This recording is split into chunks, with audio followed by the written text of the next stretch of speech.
She stopped at a light and saw him walking in that field behind the Lost River Drive-In. Julie said he was so creepy.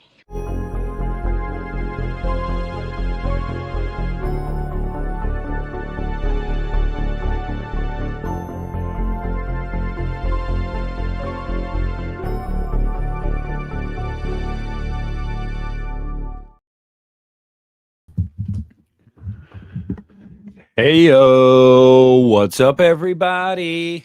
Happy Thursday. It's Thursday, right? It's Thursday. Yeah. Been a wild day. For the last 6 hours I've been preoccupied. Yeah, it's been a wild day. How's everybody doing today? Give a shout out to Daniel Steffen. Is that IDK or LDK Productions? Thank you. Thank you so much. I appreciate that. Awful Truffle, Maximus, T85, Teal Kit, Ali, Lizzie, Caleb, Lenny, John, Brooke. What's up, everybody that's in here today? Fachi, what's going on, Fach Master? Christina, how's it going? How's it going? Yeah, you want to hear this one, David? This one will be fun. So here's the funny thing.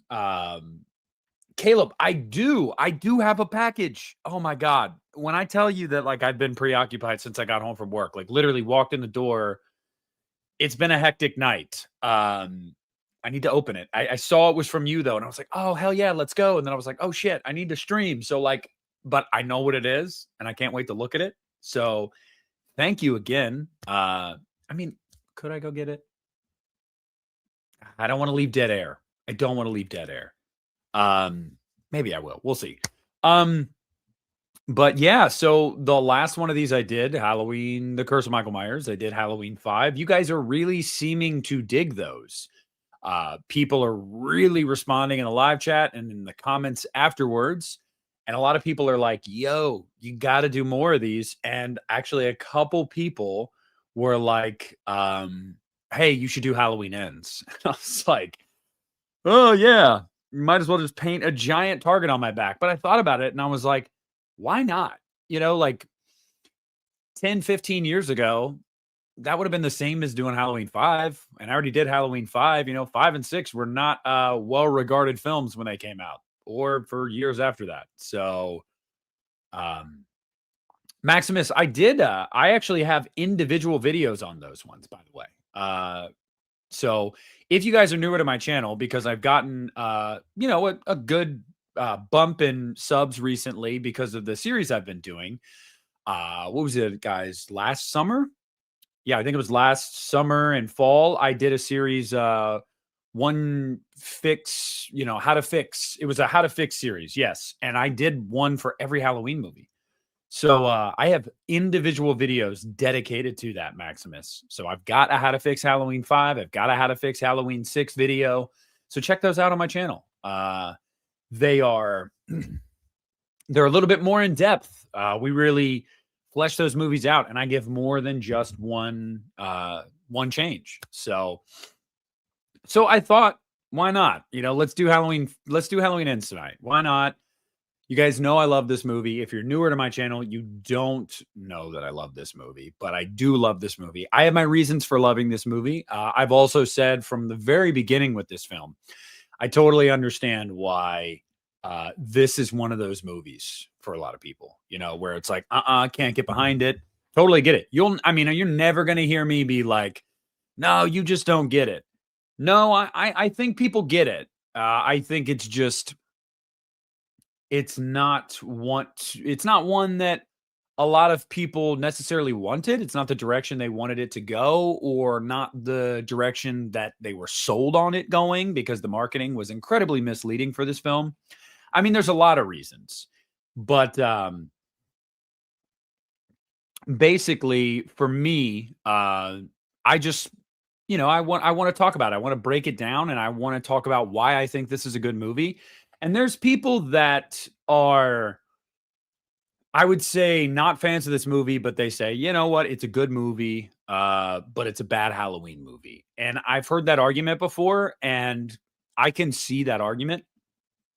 I don't necessarily agree, but I think that is a valid argument to be made. But whatever, we're here now. We're doing it. Everybody wants Halloween Ends. So we're going to do Halloween Ends, and we're going to see how it goes. Should be fun, right? What could go wrong? Except everything. So Halloween Ends. I'm going to take you guys back to October of 2022. Before this movie came out, I was really nervous because I had sought out some inside info about it because I was nervous, and I was like, I kind of want to know, like, what's the direction they're taking here. And I heard about Corey, and I heard about this copycat killer thing. And you can go back to like Unita, the podcast that I do with Christian from Planet CHH from years ago, leading up to Halloween Ends. We were both really nervous because we were like, oh, this sounds bad, man. Like, I don't know how you're going to do this. How are you going to sell this to the masses? Like, both of us were in unison about that. Like, yeah, I don't know about this. Well, I'm happy to say I was wrong, in my opinion. Now, I think my expectations for this movie actually really helped because I went in with super low expectations, and I was, hey, Allie, you got to keep an eye on the chat, please. We got somebody trolling. Whatever. Harmless enough, but saying certain things, whatever. I was pleasantly surprised because I was like, I'm going to hate this movie. And about a half hour into it, I was like, no, I don't hate this movie. I'm actually digging this, and I don't know why I'm digging this because I shouldn't dig this. And by the end of it, I was like, I really dug this. So I walked out of the theater, and I actually have a video on my phone. I'm going to see if I can find it right now really quick, actually, just for fun, just for anybody that's like, there's no way you liked this movie. This is revisionist history. I'm going to show you that is not the case. Let's go back to October of 2022, everyone. It's got to be on here somewhere, right? Does anybody else not back their phone up? I don't back my phone up. I've never backed my phone up with the cloud. I ain't putting all that shit into the cloud. I don't trust the cloud. I don't know what the cloud is, okay? It's not real. The cloud is a figment of my imagination. So that was 23. When did Scream 6 come out? Was that 23? That was 23. Okay, where are we at? Halloween Ends. Where are you at? Come on. That was 22. Oh my God. I'm in 23 right now. Oh, Lord. What am I doing? We're almost there, everybody. Stand by to change polarity. Okay, here we are. All right. So this is me walking out of the movie theater right after seeing Halloween Ends. Here we go.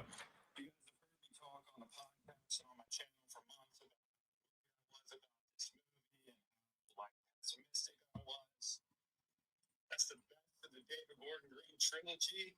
That movie was fucking awesome. Yeah. So those were my initial thoughts walking out of the theater, and I was really, really happy with it.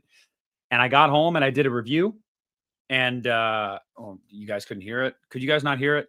You could see it, but you couldn't hear it. Here we go. Let's try it on the podcast and on my channel for months about how worried I was about this movie and how like pessimistic I was. That's the best of the David Gordon Green trilogy. That movie was fucking awesome. Yes. So, and I did my review, and I did a short that I posted to YouTube, and like within an hour, I was like, holy crap. I did not expect this kind of response. Like it was going like semi-viral, was doing really well. And I was like, this is awesome. But my God, the comments that I got, dude, people saying you're not a real Halloween fan. There were some other things. Okay. I'll just say that, but like people were, one dude told me to, harm myself. I'll just put it that way. I was like, damn, for liking a movie? Like, I didn't know it was this polarizing. And as the years have gone on, like, I totally understand why. But again, I will maintain this is a good movie, and I'm going to break down why. So we're going to do what we do with all of these. As I've told you guys before, as the ones we've done before, I start this off, I try to break this down bit by bit, section by section. So everybody follow along with me. We're going to get each other's thoughts as we go through the movie. And I want to hear where you guys are at each given point. So the movie opens up and we get this, introduction for this new character they're calling Corey, and he seems kind of nerdy, and he's at this house to babysit. And of course, the babysitter, as the babysitter, being like a teenage boy, he doesn't really want to be doing that, whatever, but he's there. The kid's kind of a little asshole, and they're watching horror movies, and kid's trying to spook him about Michael Myers. Well, locks Corey up in the attic, and Corey starts freaking out because he's scared of Michael Myers. And in trying to break the door down, door open, I guess I should say, he hits the kid, and the kid falls, Jeremy, right as his parents are walking in the door, and splats magnificently to the ground. And then you get a great opening credits scene with, the font of Halloween 3, which I thought was a really, really cool homage. Now, just going to say right here, I think most people, whether you love or hate this movie, agree. Yeah, this was a pretty good opening. You don't know anything about these characters yet. Like, you're kind of just like, who are you? Like, what are you doing here? But the opening's really effective. It's atmospheric, it's moody, and it's a shocker, man. Like, it's crazy. I remember in the theater too, it was crazy because that thump when that kid hit the ground, loud as hell and brutal. And I just remember being like, yo, what is going on? Like, what kind of movie am I about to watch here? And then we pick up. Well, okay, so everybody agree? We're all in agreement so far. Love or hate this movie? Good opening? Good opening. I want to hear you guys in the chat. We dug the opening. No. Slapstick comedy. Yeah. Okay, Greg, but the opening was good, right? Everybody's okay, but guys, the opening. It seems like most people are saying that the opening was good. We'll just agree to disagree on the movie itself, but the opening, great opening. All right. So then we get introduced to Laurie, and we get this kind of data dump, basically, of Haddonfield these days. And it's like Michael Myers has disappeared, and, Laurie is trying to put the pieces of her life back together, and she's writing a book or memoir, I guess. And she's living with Allison, and Haddonfield as a town is dealing with the grief and the trauma of Michael Myers. And we're starting to see how it affected the town in different ways. Anytime somebody dies, they automatically assume it was Michael Myers. And so you're getting these, like, it's necessary information because it is a time jump from Halloween 2018 and Kills. So, like, what happened in that time? Now, and yeah, agree, Lenny. You get Oscar's mom, man, really sad. Wasn't that in Kills though? Or no, yeah, and then she. Yeah. You're right. So we see that Laurie is like kind of normal. And this is the first big issue a lot of people had. So we see her baking a pie, and she burns the pie. That's right. Shout out, burns the pie. And Allison's living there, and she's trying to be like caring and upbeat and, like Laurie from 78 in some way. And a lot of people immediately were like, why though? Like, wouldn't Laurie at this point be the Laurie of 2018, not the Laurie of, the before all of that happened? Now, I just want to say, I totally get that argument that a lot of people make, and I get why it was jarring for some people, but the way I always, even from the first time I saw it, rationalized it was, it's been a couple years. Lori spent 40 years of her life waiting for this dude to break out so she could what? Even the score. Come to find out, she didn't even the score, and it gets revealed to her that he never gave a shit about her in the first place. So all this that she held on to and cared so much about was insignificant to Michael. So the fact that she was like, you know what, I'm gonna try to, because she's in her 60s, like I'm gonna try to live a normal life from this point forward. Like, what has the last 45 years gotten me? I get it. Totally makes sense. And so we get to see a little bit more of Allison in this movie. We see Allison. She's working as like I don't know if you'd say a nurse, like a doctor's assistant, whatever you would call it. I don't know the exact like phraseology there. I don't know what you would call that. Dr. Mixter, he's an asshole, and she's gunning for this promotion. She wants to be the right hand man, and we get introduced to Corey, and Corey is. Oh, well, reintroduced to Corey. He's working at his stepdad's like junkyard, and he's clearly a pariah. Everybody around the town talks about him, knows about him. They all have labeled him a killer. Nobody wants to associate with him. And so this movie, I would say the focus in the first act is getting to know Allison and where she's at more, and Corey and where he's at. And so she's a nurse. Okay. Yeah, I thought so. And obviously they cross paths eventually. And because Corey decides that he's going to go get himself some chocolate soldier and these band kids. Here we go. This is another great one for all the haters of Halloween Ends. These band kids ask him to buy beer for him. He's like, nah, bro, I ain't about it. And they're like, come on, kid killer. Like, don't be a lame. And he's like, no, I'm not doing it. And they push him to the ground, cuts his hand, all that jazz. And then Lori takes him to the hospital, and that's where he meets Allison. Now, I just want to say, as far as the band kids thing goes, listen, guys, I totally get why some people are like, absolutely no way. Like, no way. Well, one, I will just say, one of the writers of this movie, Paul Brad Logan, said that he was actually bullied by band kids in high school, and that's why he put it in here.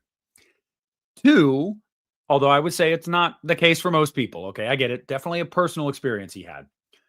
Two is I don't think bullies need to specifically be like football players. You know what I mean? In my high school, there was a lot of assholes in band. Like, I wasn't in band. I had a couple friends that were in band, but like that wasn't really my scene.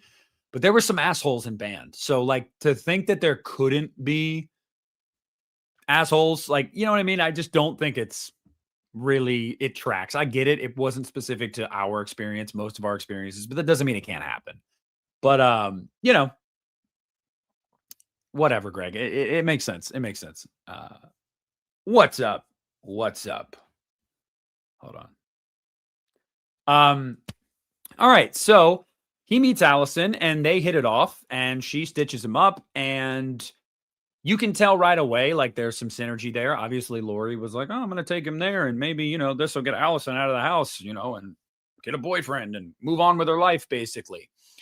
And they start this thing up, man, and they're raring to go. I will say there's an issue I have with ends. One of them is how quickly Allison and Corey are like this, and that is a fair criticism. Now, I will say, they say, hey, thanks, Greg. See ya.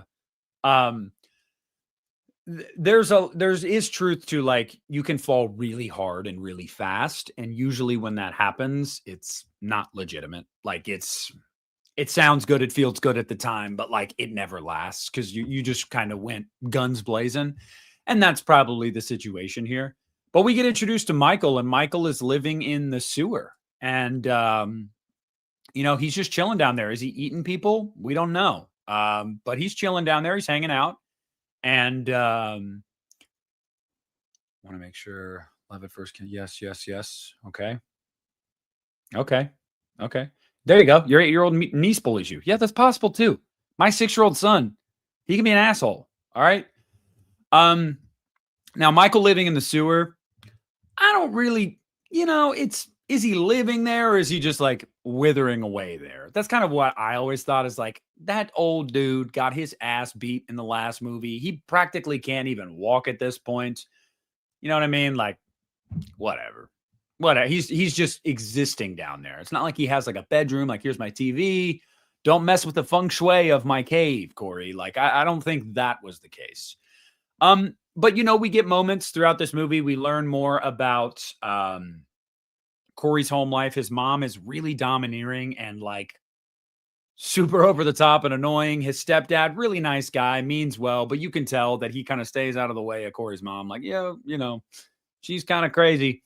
Corey doesn't really want to be out in the public eye at all. Like obviously, because like everybody just thinks he's a monster. So he just rather keep to himself. And Allison is trying to get that out of him. She's trying to be like, hey, come on and go to this Halloween party with me. And like, let's do stuff. Let's have fun like young adults do. And he decides to go. Now, a lot of this stuff at the beginning here, and I do want to mention before we get more into the second act of the movie, there's a great scene. And one of my, oh, hey, thanks, Ajax. I agree. It took me a minute to kind of adjust to it and understand it. But yeah, it's the bonding by trauma. Totally get it. There's a scene in this movie that's one of my favorite scenes in the entire franchise. And so, no, I laughed when Jeremy hit the floor as well. It was a moment where I was like, holy shit. So one of my favorite scenes in the entire Halloween franchise is when Laurie's at the grocery store and Frank, and they're kind of back and forth. Like, it's really just this human moment that we really hadn't gotten a lot of Laurie Strode over the decades that we'd had her. She's just shopping and playing with her hair and kind of flirting with a guy she has a crush on. And like, it's a nice human moment. We just don't get enough of that with Laurie. And I love that. And I love their interplay where it's like, what'd she say? I like your face or something like that. It's just this kind of, I don't know. It's nice. And then, of course, Laurie's bubble is burst very quickly because, as I said, we see more of the effects of Michael Myers' rampage on Haddonfield. Sandra, who was the neighbor of Laurie Strode that got the light bulb through her neck in Halloween Kills, she survived. And she's in a wheelchair. She can't talk now. And her sister confronts Laurie and is like, you basically messed with a mentally ill man and he went crazy. And my sister, she's disabled now and this is all your fault. And so we see that Laurie is like a lot like Corey.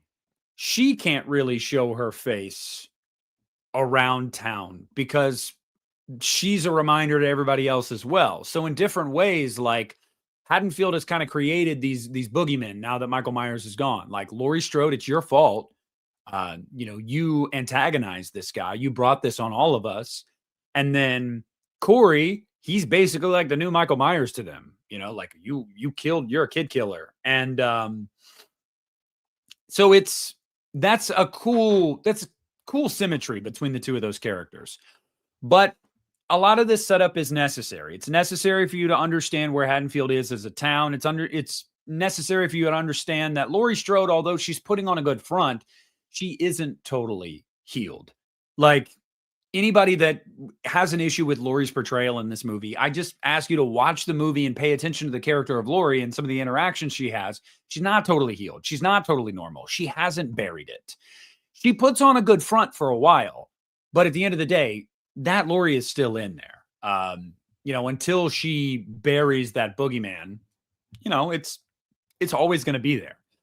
And then we get the sequence of Corey goes out to the Halloween party with Allison, and he's got the scarecrow mask on. By the way, guys, scarecrow mask, banger, absolute banger of a mask. I still haven't bought it for whatever reason, and I want to because it's such a cool damn mask. And Tia, I appreciate that because sometimes I feel like I am all over the place, but that's because I have ADHD and my brain works way faster than my mouth sometimes, and vice versa. My mouth will work faster than my brain. And so like we have this moment of him trying to be human and be a young adult. And then of course he runs into Jeremy's mom at the bar, and Jeremy's mom is not too happy to see him out there having a good time. And he leaves, and Allison confronts him, and he's basically like, you know, you don't get it. You don't understand what it's like to be me, essentially. You know, like, I'm a monster. Everyone sees me as a monster. He's basically kind of shaming her in a way, for, I guess in his mind, forcing him out of his show. Well, he comes across the band kids again, guys. The band kids. And this time, now people took issue with this moment in the movie because it's like, oh, you're going to let these kids like basically punk you around. Again, I've said this a million times. Whether you like it or not, it doesn't mean that it's illogical. His reaction is totally logical here because he's already labeled a kid killer and these are minors. Okay? What's he going to do? Beat their asses? You know, like, hey, you 17-year-olds, I'm going to send you all to the hospital and then catch multiple felonies and then just reinforce what everybody thinks about me anyway. Now, even if you have issue with that, the thing is, I don't know who you are or why you're wasting your time, but you're wasting your time because boop. So like he got to a point of anger where he was about to. Like he was about to do something. He was about to hit these kids. Like you can see him like kind of snap. And he gets pushed over. And that's when Michael Myers finds him. Michael finds him lying there. What's he do to Corey? He pulls him into the sewer. Before we get to the next, I want to give a shout out to you, Robin, for the $20 super chat. Thank you, my friend. David Gordon Green seems like a good idea, man, but seems to want all ideas in one movie. Instead of killing darlings, Inns has good ideas, but the point of the 2018 story seemed suddenly moot. 2018 should have been a one-off. All right, well, first of all, Robin, thank you very, very much for that super chat. I very much appreciate that. That is very kind of you. Secondly, even as much as I like Halloween Ends, I cannot disagree with you there. This is a movie that no matter how David Gordon Green tries to justify it or explain it, there's no way he had all of these ideas in his head when making 2018. It's just not the case. Maybe he had a morsel of like, I knew I wanted to do something with the transference of evil. I'm sure he probably did have that kind of idea. But Corey Cunningham and the way they do all of this, you know what I mean? Like, it's just, no. It seems like this was definitely after Kills, they came up with this idea. Now, having said that, it's a good, I think it is a good movie. I don't think it's a bad film at all. If you, again, like I said at the beginning, if you want to argue about it being a good Halloween film or not, totally fair. But I will say this. This is not a good end to the trilogy. Not this trilogy. I will agree with that. It's not. A lot of this came out of left field. It doesn't feel like tonally at all like the first two movies did. Think it's a good movie. I really like the movie. But is it a good end to this trilogy? No. No, it's just not. Should this have been how they started it? Yeah, you can make that argument. You could definitely make the argument that a lot of the ideas and ends should have started in 2018. Totally agree with that. But, you know, we are where we are. And I agree. He does seem like somebody that really doesn't want to, like you said, kill his darlings, where he doesn't want, by the way, what's up, Ethan? He doesn't want to let anything hit the cutting room floor. You know what I mean? Like, oh no, this is a great idea. Like, I have to keep this in here. I have to do that. So where are we at now, guys? We're up at this point. We're right around the midpoint of the movie or so. Corey's getting dragged into the sewer, and this is when he comes face to face with Michael Myers. And, you know, Michael chokes him out. And in this moment, he sees in Corey's eyes something, whatever you want to call that. A lot of people have had a lot of ideas and said a lot of things about this moment. For me, I feel like it's I don't necessarily know that Michael saw anything in his eyes. I think it's more so that like the evil just transferred to Corey. Michael was going to kill him, and it just jumped, and he's got it now. So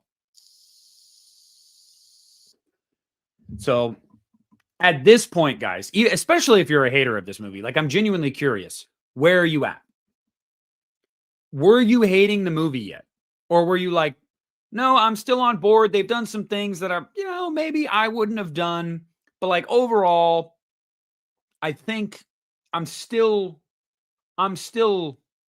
okay enough with it. Because I really want to gauge the interest here of everybody at this point in the film. So far, I don't think there's a lot at this point. Maybe they didn't like the band kids. Well, the Avatar, hey, got to get it however you can get it. You know what I mean? It's been a while for Michael. Can I say I blame him? Not necessarily, no, So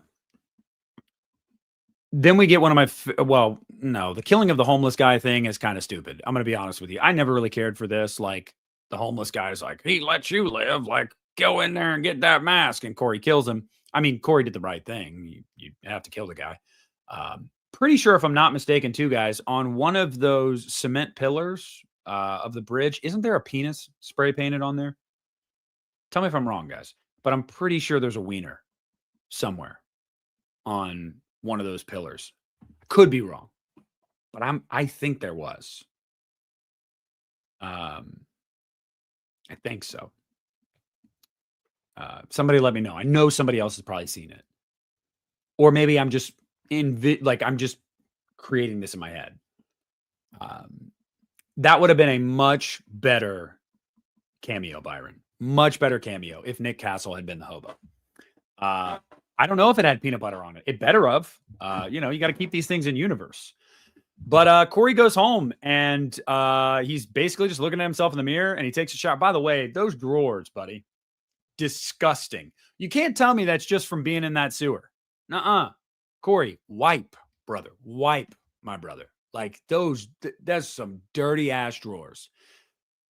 And from this point forward, we start to see Corey unravel. He goes to he wants to talk to Allison, and Lori sees him outside the window, and she gets the vibe or the look that Michael had in his eyes, and it makes her start to feel uneasy about this guy.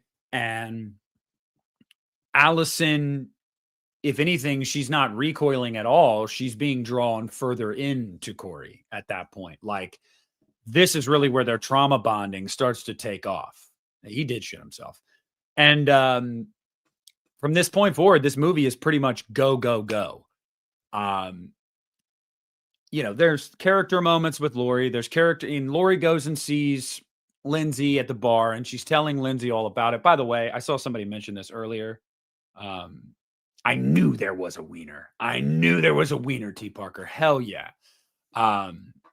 Nobody can draw graffiti wieners and me miss them. Okay, I'm always gonna find them because I used to do that. I still do.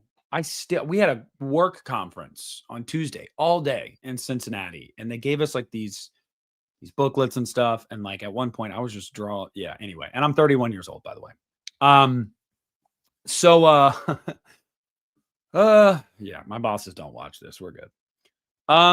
So then, and yeah, again, Lindsay Wallace, super underutilized. Cannot stress that enough. Don't know why on earth you bring Kyle Richards back and you hype up the fact that you brought her back just to give her this nothing role. Yes, Caleb, I am basically Jonah Hill from Superbad. Yes. Yeah. Hell yeah, David. You guys, dude, I'm telling you, I can draw a mean one, a veiny, triumphant bastard. I believe as Jonah Hill even says. So when everything starts to hit the fan is when he's at the diner with Allison, and they're basically talking about, screw this town. We're going to burn it all down. This town sucks. Everybody here sucks. They hate me. They don't get me. Same thing. Hey, let's Tell him to kick rocks. And of course, Allison's pissed off because guess what? She didn't get the promotion. The hot redhead did. Michelle Dawson, shout out. I interviewed her last year on my channel. If you guys have not watched that video, please do. She's a sweetheart. And it was really, really great talking to her about Halloween Ends. She's super fun to look at. So, you know, it was just, I understand why Dr. Mixter chose her. That's not at all a knock on Andy Matichik at all. But, you know, I understand. I get it. So they're ready to go, man. But Corey's like, I got some stuff I got to do first. You know, I got some things I got to take care of. Now, mind you, I want to ask all of you guys in the chat, because there's a moment in the second act of this movie, and I want to know if you guys think it happened or not. And that moment, well, no, we're not there yet. We're not there yet. Hold on. Wait. He drops Allison off. Yes, he drops Allison off. And then after the confrontation at the diner with, you know, the dude that's like 3 times Allison's age, and I guess they went on a date once. Like, Allison, what are you doing, bro? Mulaney, yeah. Corey's like, I'm gonna lead this dude to the sewer. Leads him to the sewer, and we get the great awakening of Michael Myers. Now, here we go.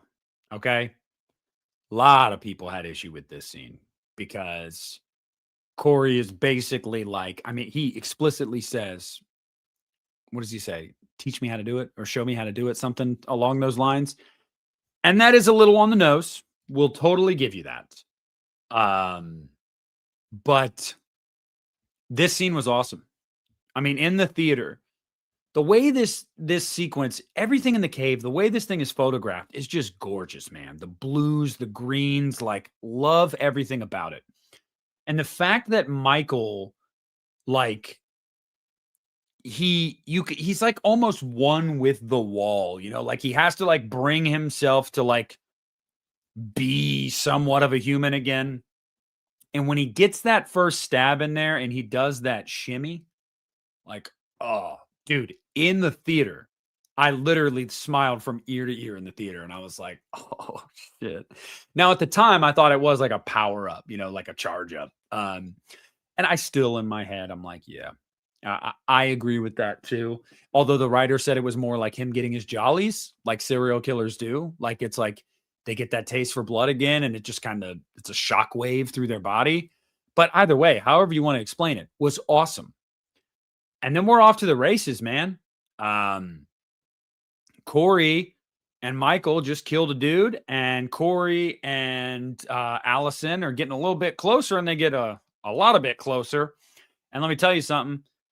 They actually filmed a scene of, you know, the two of them doing bumping uglies.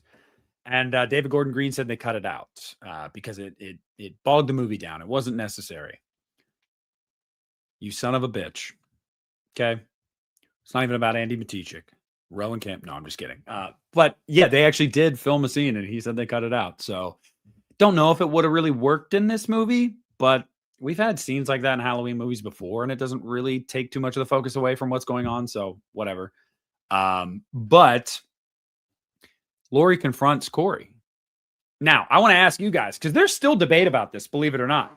Like, there's still debate about this. Do you think, hey, listen, Wombat, listen, if you can find you a woman that would still want to, what do they call it? Like, knock ankles with you after being in the sewer like that? Yeah, that's a good woman. Keep her. Although she should have higher standards, like tell your man to shower, but like, that's a good woman there. I know, right? Of all the things to cut out, you cut out that scene. Come on, man. So I am asking you all, what's your take on the scene with Corey and Laurie? Do you think it happened? Knocking boots. Yeah. I said knocking ankles, whatever. Kind of same thing. Boots go. Yeah. Anyway, because there's people that still think, oh no, it wasn't real. It was real.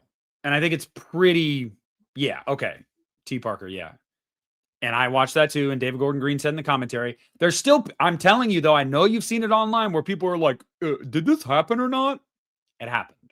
Okay. It happened. It's real. She's actually there. And it makes sense for Laurie's character, especially if she believes what she said to Lindsay. Like, I saw Michael Myers in this dude's eyes. No, you ain't going near my granddaughter. Spoiler alert. We already got a baby Corey in the oven. They might. We don't know. They just bumped uglies the night before. No, it wasn't the night before. But you know what I mean? Like, too late, Laurie. Sorry. Because this is Halloween. You know, this is when everything kicks into high gear. Corey gets pissed off. And then she's Batman, David. Obviously, she went to the window and, you know, jumped and flew away. Duh. No, I am imagining like Jamie Lee Curtis, like if that was like, I know it wasn't, but if it was like a one take where it was like the camera pans to Corey, they're like, all right, go Jamie. And she's like fucking running out the window and she like jumps and like rolls and like, oh shit, where'd Laurie go? Like she would have had to be quick as shit. So there you go, Cameron. Baby Corey. That's how you bring Halloween back, everyone. Everybody was like, why did Corey have to die? Did he really, though? Because new Corey could be on the way. But this is the scene, okay? Corey's mad. Where does he go? He goes to the sewer. What does he do at the sewer, everyone? Do you know what he does at the sewer? If you're a hater of this movie and you're still watching this stream right now, I know you are like, oh yeah, this motherfucking scene, dude. I hate this shit so bad. He goes into the sewer and he may or may not take the mask and push Michael Myers down, essentially. Now, I'm going to say this. I'm going to say this right now. I do think we've exaggerated that a little bit. He doesn't beat up Michael Myers. They get into like a wrestling match almost. And in Michael's defense, Michael takes him to the ground first. Okay? Michael's got him on the ground. But guys, have you seen Rowan Campbell? He is pretty built. He's a pretty built dude. Like, could a mid-20s built Rowan Campbell take a mid-60s, about to basically die after the ass beating he got in Halloween Kills Michael Myers? Probably. He probably, like, technically could. Hey, thank you, Junior. Cody's a good dude. I hope you enjoyed that conversation. So, I understand, though, because even me seeing it for the first time, I was definitely like, that's a choice. That's definitely a choice. And I don't know how I feel about it. I'm kind of ambivalent on this moment. And I know some people are going to be like, how can you say that as a Halloween fan? How can you be ambivalent? Because logically, I get it. Logically. But personally, would I have done it? No, but I get it logically. So it's kind of a wash for me. Whatever. But I get why people don't like it.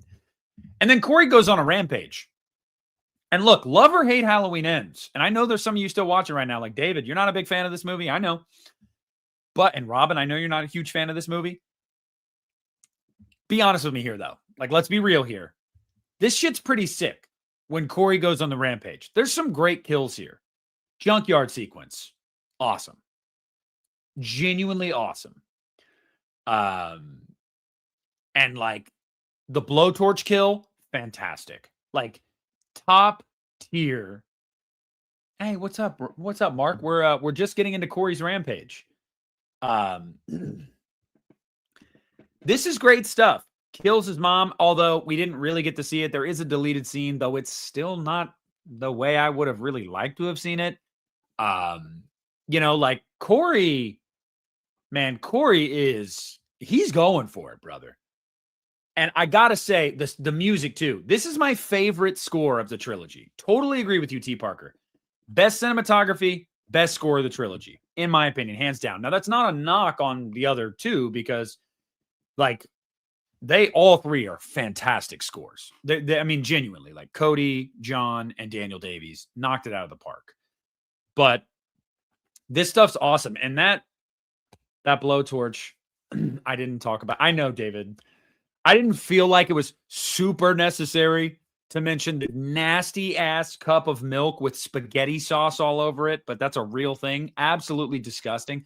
What is wrong? Like, do you know how you have to be eating to leave that on the cup? Obviously, that was done like to be funny, but like you would literally have to be like, no. Just go into town, not wipe your face off, not even swallow, and then just be like, let me get, yeah, buddy. Yeah, it's something, but loved the junkyard kill, all the kills there. That shit was awesome. The score is perfect. Corey goes on to the radio station after he kills his mom. You get the great moment with killing the radio, the DJ and everything, which, by the way, that DJ was a friggin' asshole. Like earlier in the movie, for him to just talk shit to Allison and Corey is like, bro, we knew you were marked for death anyway because you're just like a side character in this movie. Like, yeah, pretty much most of these side characters are probably going to die. But like, when you were an asshole, I was like, yeah, he's cooked. So, oh yeah, the Shape Hunts Allison in the theater was amazing as well. That is one of the best pieces of music in this entire franchise. Period. Hey, I love the fact that the tongue is bouncing on the vinyl. All right, you need to take, if you got a problem with that, take it up with somebody else, Stefan. All right. But here's the thing. This is Corey in the suit and the mask, but all of these kills, they're badass. Like they're cool. Like Christopher Nelson really got to do some really cool shit here. And like, I really, really dug this. And I feel like this is the moment where if you weren't sold on Corey being like a sidekick, I feel like you kind of get sold here in ways because you're like, okay, I mean, he's clearly capable. He can handle this. Still may not want him to be the guy moving forward, but like, you know what? He's like Roy. He's like Roy in part 5. Roy, Roy knew his way around the machete and the hockey mask. Okay. Like let's be honest there. Also totally missed, by the way. Or did I miss? Does he kill Dr. Mixter after or before the junkyard? I'm trying to remember. He did. We totally didn't talk about that sequence. That sequence is awesome. That kill of Nurse Deb is a massive throwback to the obviously Bob's death in the original Halloween. Love that sequence. The music where Corey is watching from outside as Michael is just manhandling her. Dude. And then the wide shot of her just pinned up against the wall with the knife in her. And talking to Michelle about how they shot that scene was really, really cool too. Like, because you want to know, like, did they have like wooden like pins or whatever you'd call them underneath your armpits? Like, were you up on wires? What, like, it's just cool to know how they do that kind of stuff. But you really see the difference in Michelle Dawson and James Jude Courtney. He is so much bigger than that woman. Dr. Mathis, you're right, Mathis. I can't call him Mixter, whatever. They should have just called him Dr. Mixter, in my opinion. But yeah, Dr. Mathis. But this scene is awesome. The score in this moment is awesome too. This whole rampage of Corey is awesome. And did you guys notice too that Corey's hand is healing in that scene when Michael is killing Nurse Deb? Some people might not have noticed that. Have you guys noticed that? I'm sure you have, T. Parker. I know you have. But his hand is healing. He puts it up against the door, and it's like when he's near Michael, he's like, I don't know, he's stronger. He's healing. It's this symbiotic relationship. And it's just really cool and deeper than just like a straight up most of what a straight up slasher movie would do. So it was, yeah, he's got the lizard abilities. That's right. Great stuff. Like really cool ideas. Again, should this stuff have been introduced earlier in the trilogy and been fleshed out a little bit more? 100%. But still, cool ideas nonetheless. So then we're building up to the finale. Corey shows up to the house after rampaging Haddonfield. He wants to kill Lori. And Lori is expecting it. And more specifically, she's expecting Corey, not Michael Myers. At this point, I don't know if she is more like she thinks Michael's dead or if she's just giving it up, basically, because it doesn't matter regardless whether he is or not. But she's waiting for him. And she shoots that mofo, bro. He comes in there. Okay. He comes in there trying to be all badass. I'm going to take out Laurie Strode. Look, you can love Laurie Strode, hate Laurie Strode. I really don't care. What you can't do is think that you are somehow going to come in there, guns a-blazing, and take Laurie Strode out. It ain't going to happen, buddy. Not you. Yeah, sure, you did some cool shit so far in this movie. I give you that. But, like, come on now. And, oh, thank you, Ashley. Hello. Yeah, the fake suicide part is interesting. It's funny. It's funny at the end of the day because, like, she's doing it to trick Corey. And she's like, that I did like that. I did like that. That was pretty funny. But Corey knows he's dead to rights. And Laurie's like, you came here to kill me, so kill me, bro. Do it. That's why you're here. Do it. You won't. Do it, pussy. You won't. And he hears Allison, show up. And he's like, if I just off myself right now, she's going to think you killed me. And then she's not going to want anything to do with you. And I'm already screwed because if I'm alive when she gets here, you'll just tell her what happened and, it'll just be your word. It'd be your word versus mine. Whereas, you know what I'm saying here? I'm explaining this away to say, like, that's how Corey justified, hey, I'm just going to do it then. And guess what? She's not going to want to be with you. So if I can't have her, well, guess what? Allison walks in and she thinks that Laurie killed him. And his plan seems like it's going to work. But unfortunately, Frank called Allison and was like, hey, we got a call from your mom. A suicide, blah, blah, blah. What? What? So she's like, I'm hightailing it, okay? Because I think Allison assumes in that moment that Corey killed himself and she called the cops to report a suicide. And so she's like, oh, she didn't kill him. And so while she turns around to head home, Michael Myers shows up. And by the way, Corey would be dead, okay? He would be dead. He gashed the shit out of that jugular. Like, he's dead. The fact that he comes to a couple minutes later for a moment to try to fend Michael Myers off, valiant effort, Corey, but you ain't, it's not happening. And by the way, I knew Corey was going to die. I mean, I assumed he was going to die going into this movie because I'm like, you're a copycat, Michael Myers, you're not going to live. But the score gave it away. There was a track in the score called Bye Bye Corey, which is only like 30 seconds long anyway. And it's just, yeah. This isn't Halloween 5, FNAF fan. We're talking Halloween Ends, which most people say is buns too. So fair. And this is the movie people thought they were going to get. This is the movie. This is what the trailer showed. This is what Halloween 2018 largely was. Like, here we are. We've made it an hour and a half and we're finally here. Sorry it took us so long to get here, guys, but don't worry, we got here. And of course, you're going to have, a fight. And let me just say a couple things. I agree with you, T. Parker, that this is probably their best fight in terms of just how visceral it is. And I credit a lot of that to Jamie Lee. You watch the making of this movie and she says, I don't want it to look like a movie fight. I want it to be brutal. Like, throw me around a little bit, man. Like I'll be all right.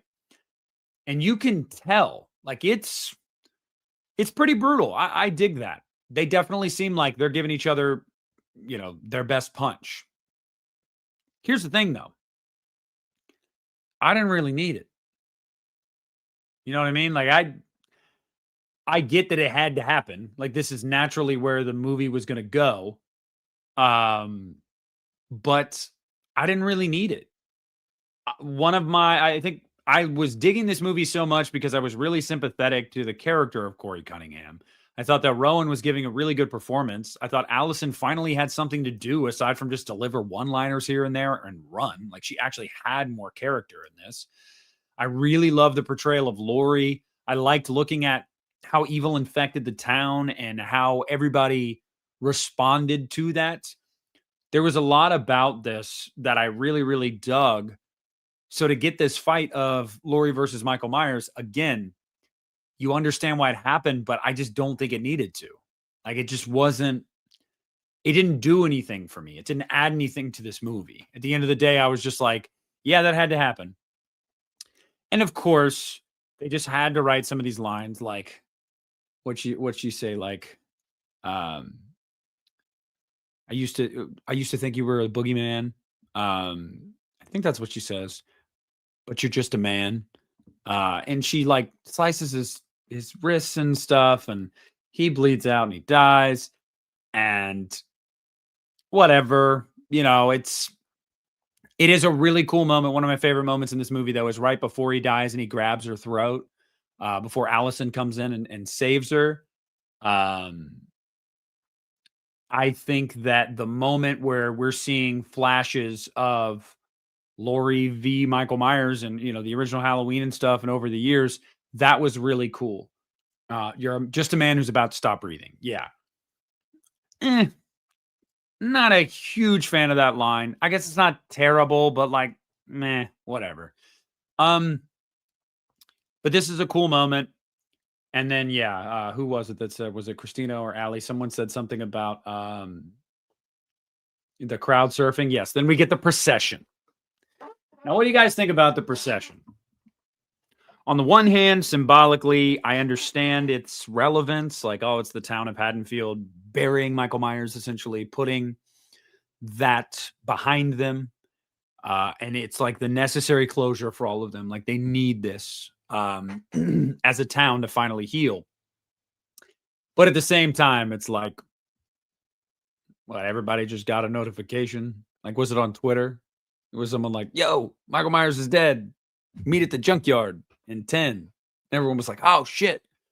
We got to meet at the junkyard. You know what I mean? Like, it's just, I don't know. Again, I get it, though. Symbolically, I understand it. But we get Julian. We do see Julian again. The real star of this trilogy, quite frankly. Julian's here. And as I think most people expected, Laurie is the victor. She puts him in, they're all in a group chat. Yes. Yo, Michael's dead. Oh, shit. For real? For real? Yeah. Bet. On my way. She puts him in, I mean, what do you even call that? What is that thing? It's like a garbage trash compactor. Yeah, trash compactor. And and he's done for. And then we get Laurie with cherry blossoms playing as Frank shows up, and she's writing the end of her memoir. And Allison leaves Haddonfield, and it's a happy ending. That's Halloween Ends. And honestly, not going to lie, love or hate this movie. I think a lot of us can agree. Really, really great way to end the movie. I'm a Halloween fan, okay, guys? Whether you hate or love Halloween Ends, if you love this franchise, it had to do something for you. To see the mask on that table, and then it cuts to black, and as soon as it cuts to black, you just hear the opening riff for Don't Fear the Reaper. Like, in the theater, I was like, man, it made it. I I got a little something in my eye. You know, I got a little something in my eye at that moment. And I was like, wow. Because, like, for me, that was the culmination. And I know a lot of people are like, we don't know this is the end for Jamie Lee Curtis. She'll come back at 80 years old. No, this is the end for Jamie Lee Curtis. And I think that's kind of what it was. Like, I was just like, man, like, that's it for Jamie Lee as Laurie Strode. Like, this is really it. And, it's just, it was a really cool moment to end on. And it was, I don't know, it just felt like the end of an era, like my whole life, knowing Laurie Strode versus Michael Myers, and to know that it was over. Yes, I agree, Mark. I'm cool with it never coming back, I promise. But it didn't change the fact that it was a little bittersweet in that moment. And Don't Fear the Reaper was the perfect choice for that. Not the Halloween theme, the perfect one. Ethan, thank you so much for the $2 super chat. Ends as a 7 out of 10 for me. I feel like that's very fair.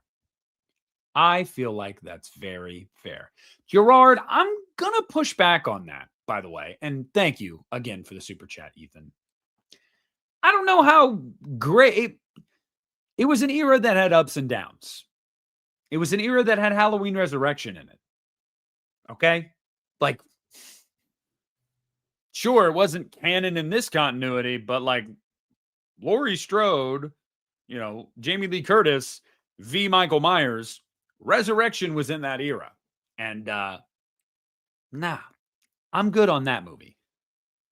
So I walked away from this movie, and like I said, guys, I was really, really, I was pleasantly surprised. I do think H2O has the best Laurie Strode, Gerard. I've said that for years. That's my favorite Laurie Strode. So I won't push on that one. That's the best Laurie Strode. Period. Point blank. Argue with a wall. I think this was a case where expectations did really help. I went in with low expectations. I thought I was going to hate it because I didn't like 2018. Kills was a mixed bag. I enjoy Kills. I have fun with it, but there are a lot of problems with it. I heard a lot of the, talk about ends before it came out with Corey and all that. And I was like, man, I don't know, man. And I really dug it. And so at the end of the day, I kind of landed with like, for everybody that hates this movie, I get it. Like, oh, you're good, Gerard. You're good. You're being respectful with it. That's all that matters. So long as you're respectful, I get it. And it's cool. You are free to debate any topic. Well, not any topic, but like about movies and stuff. Yeah. So long as we're respectful to one another. And Ethan, thank you again for the $5 super chat, man. Don't worry. I'm going to play some goodies for you guys here in a minute after I wrap up. I think that's fair. Ethan, so Kills is your favorite of the trilogy. Okay. Kills is a super fun time. It is an uber slasher film. Like, if you like just balls to the wall slasher, Halloween Kills is for you. 100%.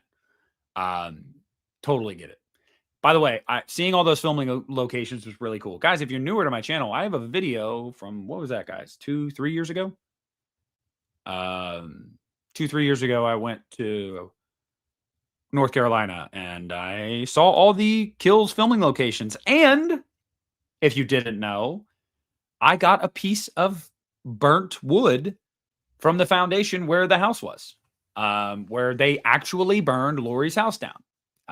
It was an empty plot now. Of course, when Sean Clark made the video, everybody went there and took bricks from the chimney. So by the time I got there, all the bricks were gone, but there were still charred pieces of wood like all over the place. And I just picked up one and I was like, hell yeah. It's a weird, nerdy thing, guys. Like, it really is.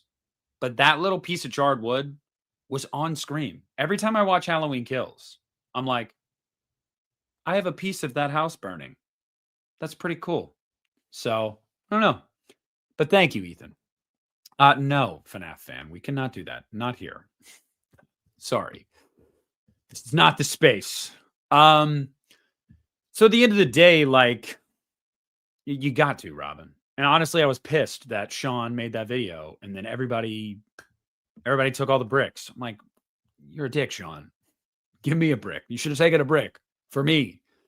I'll call Sean right now and be like, hey, I'm still pissed off about that. I've given him grief about that before. I'll be like, damn it, Sean. You just had to tell the world about the bricks. Damn it. So like this is one of those movies. I will do kills next, by the way, guys. If you guys want me to do kills, I'll do kills. I actually thought I'm going to do an entire series of this. Like we're going to do a breakdown, like act by act of every Halloween movie because you guys are really digging it. I'm really digging it. My favorite Myers Mask FNAF fan is of the ones I own. It's got to be this one from my buddy Noodles Props and Monsters over there on Instagram. The torn H2 mask. I fucking love this. He made this shit. It's a rehaul. Fantastic. This is one of those movies where it's like the marketing promised you something you didn't end up getting. The first two movies of this trilogy promised you something you didn't end up getting. Halloween had never done anything like this before. You asked people to accept a Halloween movie. No, FNAF fan, that will actually be Halloween Resurrection is a bad movie stream. I'm going to do every Halloween movie, but if it's bad, it's going to be, I've already thought about that. Halloween Resurrection is a bad movie. That's going to be a really fun stream. So like, I get it. You're asking people to accept something that they don't want to accept with a Halloween movie because it's not really what you come to know and love about a Halloween movie. Like, totally get it. But for me, it was like that Laurie Strode versus Michael Myers string had just been played out at this point, man. Like I was so over it. And to know that like this movie, it still gave me Laurie Strode, but it wasn't the entire focus. I might be able to hear you out on that. A couple of my buddies say the same thing. So I might be able to hear you out. That's fair. But so like, I really dug it, but I think the thing that like really the enjoyment or lack thereof for this movie hinges on how you feel about the character of Corey and what you think specifically of Rowan Campbell's performance. Genuinely, I think that is like what is going to make or break this movie for people. If you find him sympathetic and you find him a tragic character and an interesting character that you want to study more and you want to learn more about, and you feel like you can root for him and get behind him, I think you'll like this movie. If you can't, I don't think you will.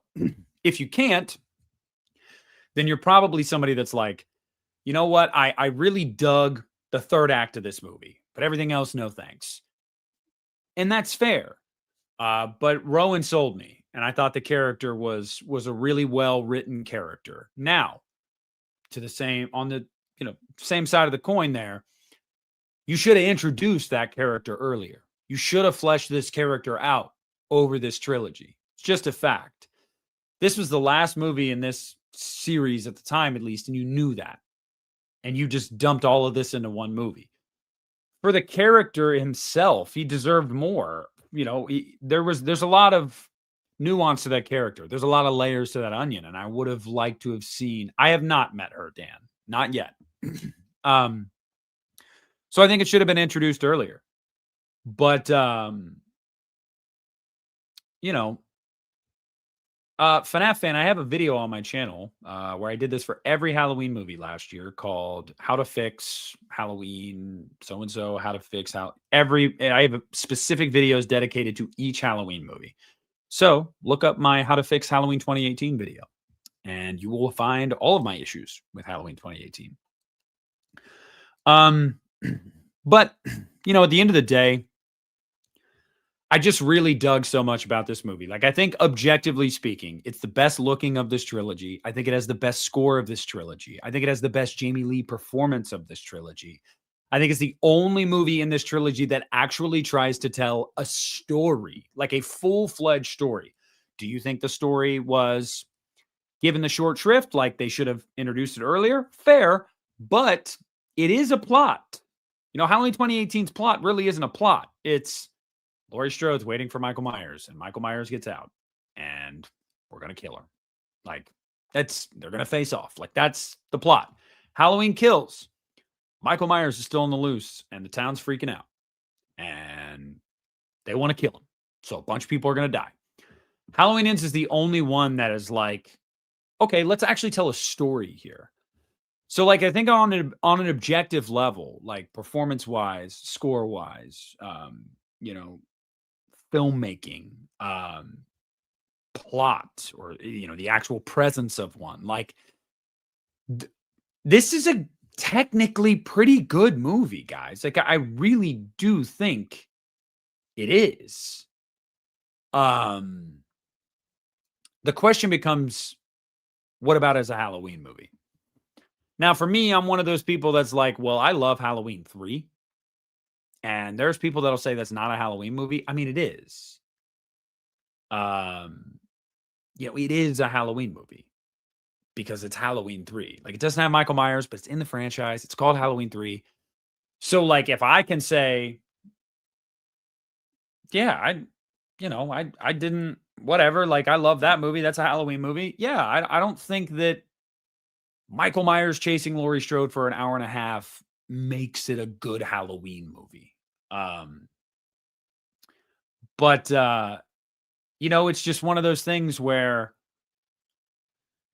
I feel like this idea came to them a little too late. And I do understand why people are like, this is a bad trilogy capper, because I will always agree, this is not a good end to this trilogy. That doesn't make it not a good movie. But to this trilogy, is it a good end? No, because this feels like a totally self-contained movie. Genuinely. 2018 and Kills flow pretty well front to back. Ends? No, not at all. It feels like its own movie. It starts and it stops, and it's all self-contained. You honestly don't need to see any of that shit. You could literally just have this be a sequel to the original Halloween. I mean, you really could. Sure. Oh, well, there's a couple characters that die, and like, yeah, I get that. I'm oversimplifying here, but you guys get what I'm saying. Like, it really isn't necessary to have much knowledge from those previous two movies because it's not a good end to that trilogy. But as a self-contained movie, I think it's a pretty damn good movie. And I think if those two movies hadn't come before, if this is how they relaunched Halloween, I honestly think it wouldn't be as polarizing. I really don't, because I don't think people would have felt cheated. I don't think people would have been like, why do this now? No, they would have been like, okay, this is what they're doing now because it's been so long since Michael Myers. But, you know. Yeah, I agree, Extreme Effect. Like, I agree. You didn't need Corey. Although I would have liked to have introduced him in Halloween Kills, but you don't even really get to know him. Kind of like Cameron was in 2018. He gets like a scene or two. So, like, at least when Ends comes around, you're aware of that character. Like, you know, oh, okay, that's that guy from oh, okay. But you didn't really know much about him. So, yeah, and quite frankly, I think Corey should have lived too. But I understand why they didn't, because for Blumhouse, for David Gordon Green, this was it for them. So they're like, why would we keep any thread hanging? Like, no, let's just close the book. And that's that. So hold on. Oh my goodness. Anyway, I'm sorry. That's kind of where I'm at with it. That's where I'm at with Halloween Ends, and I do think that I think this movie has a shitload of merit, and I really, really, really hope in time that more and more people are able to come around to it. I understand why it is the way it is now, though. Like, you're never gonna, I'm never gonna argue with you about that. One, I don't have the desire to really argue, honestly, at all about most things these days, but especially, you know, did you like Halloween Ends or not? No. But like objectively, it's a good movie. It's a solid movie. I like it. Robin, thank you for the $2 super chat. Will you do similar streams for A Nightmare on Elm Street? I would love to, honestly. Because you guys know I have some hot takes in that franchise. You know, yeah, Mark knows the hot takes, buddy. We share a lot of them. Dream Master, well, it's not the best, but it's better than Dream Warriors, in my opinion. I prefer it. Freddy's Revenge, my favorite Nightmare film. Nightmare 2010, it's not as bad as people say. Is it great? No. But there's some good there.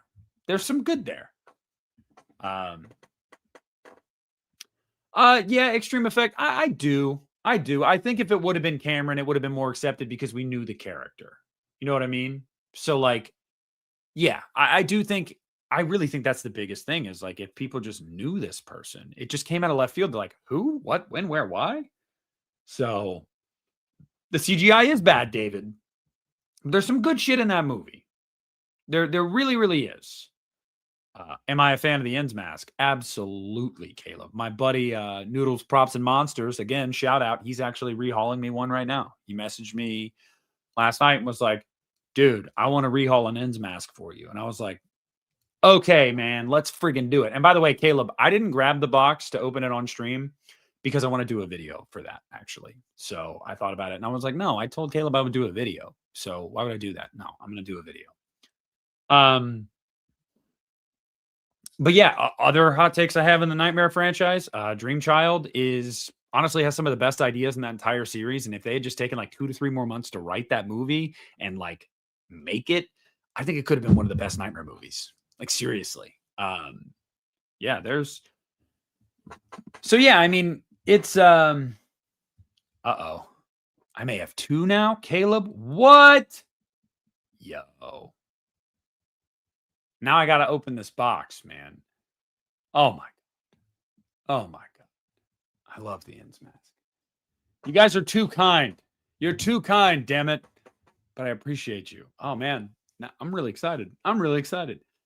So that's where I am with Halloween Ends, guys. I do think that this movie, if you want to say you don't think it's a good Halloween movie, I don't agree, but I hear the argument and I won't push back on that. Totally understand. If you want to say it's not a good end to the trilogy, I agree. Even as somebody who likes the movie, I agree. It's not a good end to the trilogy. If you want to say it's just a bad movie, I can't agree with that.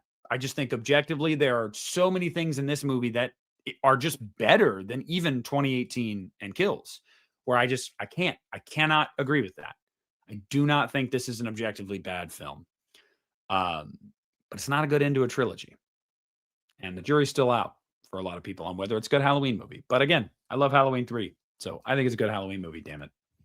You know? Yeah, I mean, I agree. Yeah, it might have been the wrong movie to make. And it definitely did fracture the fan base. So many people told me that I literally lost my Halloween card. I'm not a fan anymore. Like, if you like Halloween Ends, you're not a fan anymore. Get out of here, bro. Get out of here. Those same people would probably be the people that would be like, look, guys, Freddy's Dead is actually pretty good. You don't get it.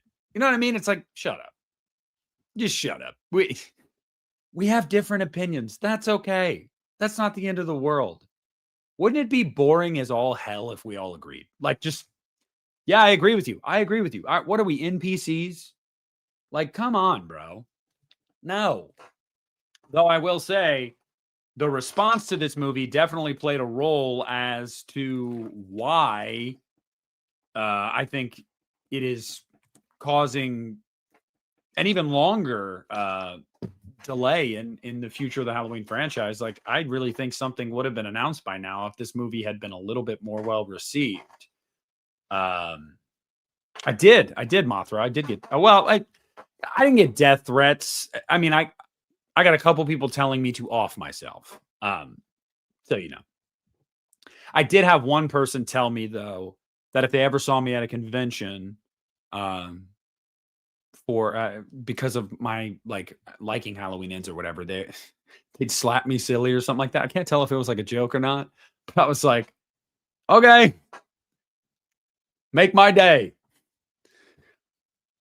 Deep Red Mikey, thank you so much for the $4.99 super chat. Should have kept Cameron alive. Explain that his obsession began when Michael killed Lonnie and he just has Corey's arc. Look, man, I agree. It's almost like it was right there for them this entire time. Just have it be Cameron.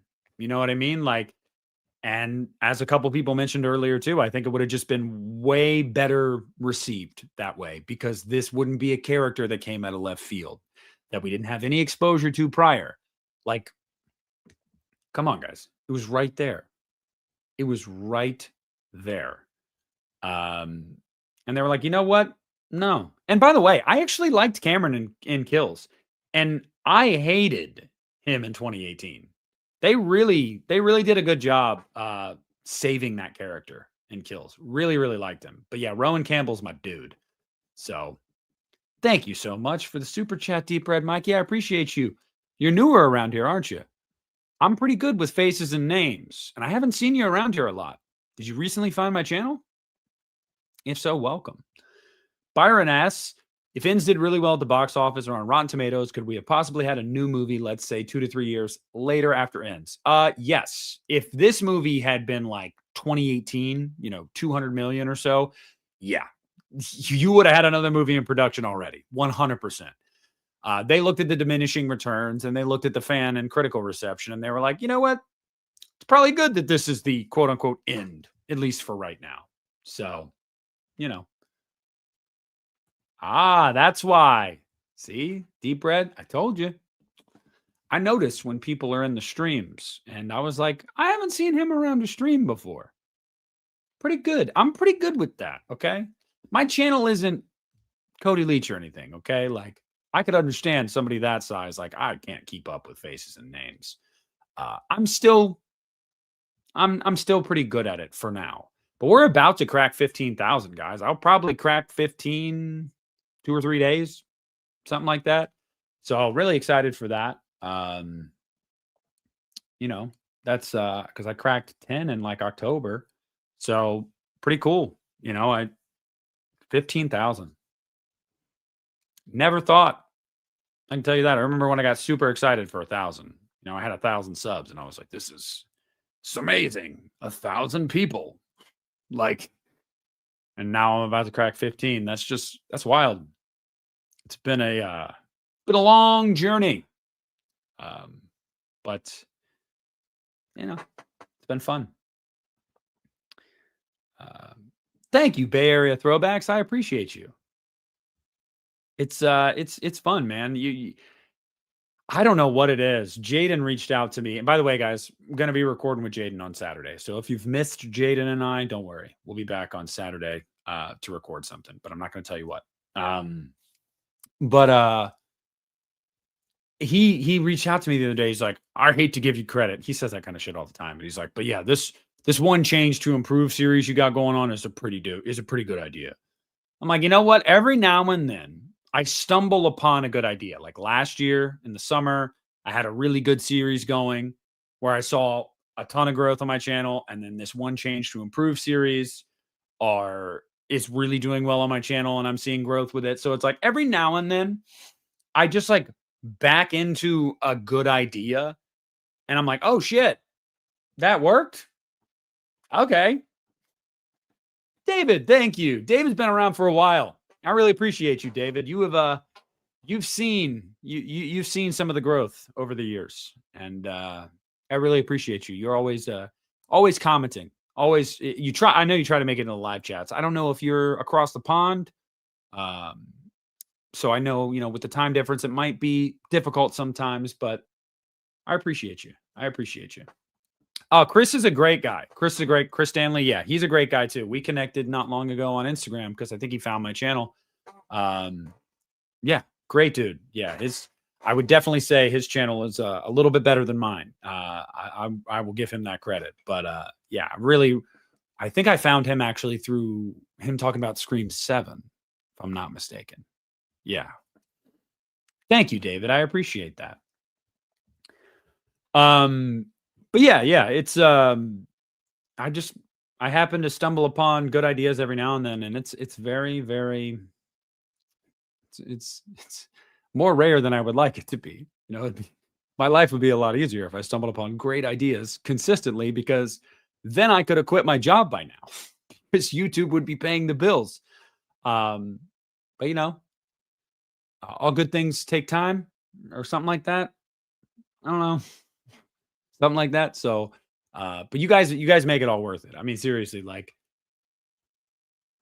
I do, David. I do. I try to. I really try to, because look, I mean, I was raised that way. Like if you want something, you have to work for it. You know, like you can't. y- I don't believe in like I'm gonna try to go viral.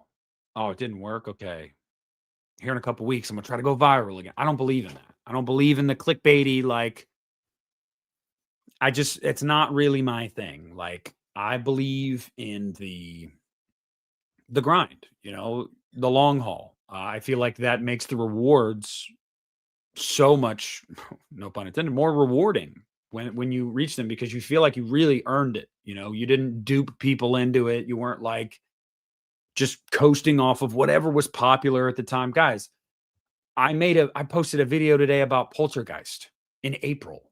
Like, you know what I mean? Like I get on a roll and I just go. Doesn't matter the time of year, it doesn't matter what I'm talking about. Of course, if a new movie comes out, I'm gonna talk about that new movie because duh. I saw it, I liked it or I didn't like it. But like, yeah. And thank you, Allie, for the 199 super chat. I appreciate that. Appreciate that.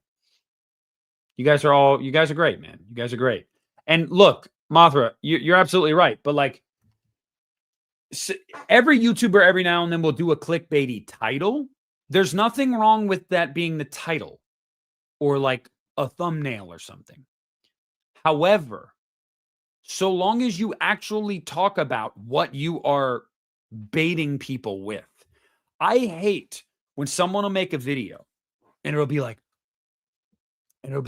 WTF, what happened? And they'll put some like clickbaity title and they don't even like talk about that. Or like it's not at all a big deal. They just wanted to get eyeballs on it.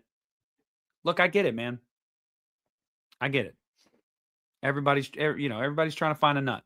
I get it. Every squirrel. But like that's not my thing. Um, it's not my thing.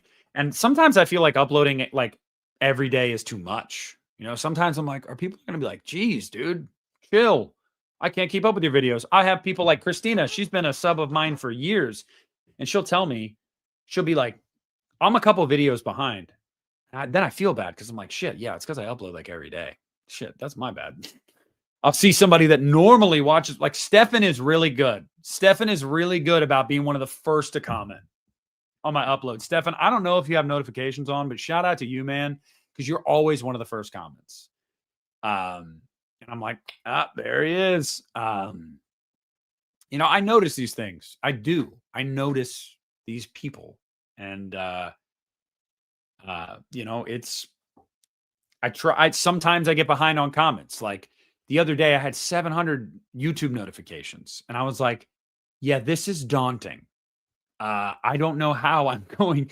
So you try to get it to as many as you can, and I know a lot of you guys get that. Like a lot of you guys get it happens. Like it's nearly impossible to keep up with all of that. But I do my best and I try to engage with you guys as much as I can. And yeah, you guys, without you, my channel's nothing. If nobody watched, what's the fucking point? I could still talk about stuff because like it's my hobby and I did that years ago when nobody was watching, but it's more rewarding when people are and when people are engaging, that's awesome. That means a lot to me. So some people will try to cut corners and go, about the YouTube thing the wrong way.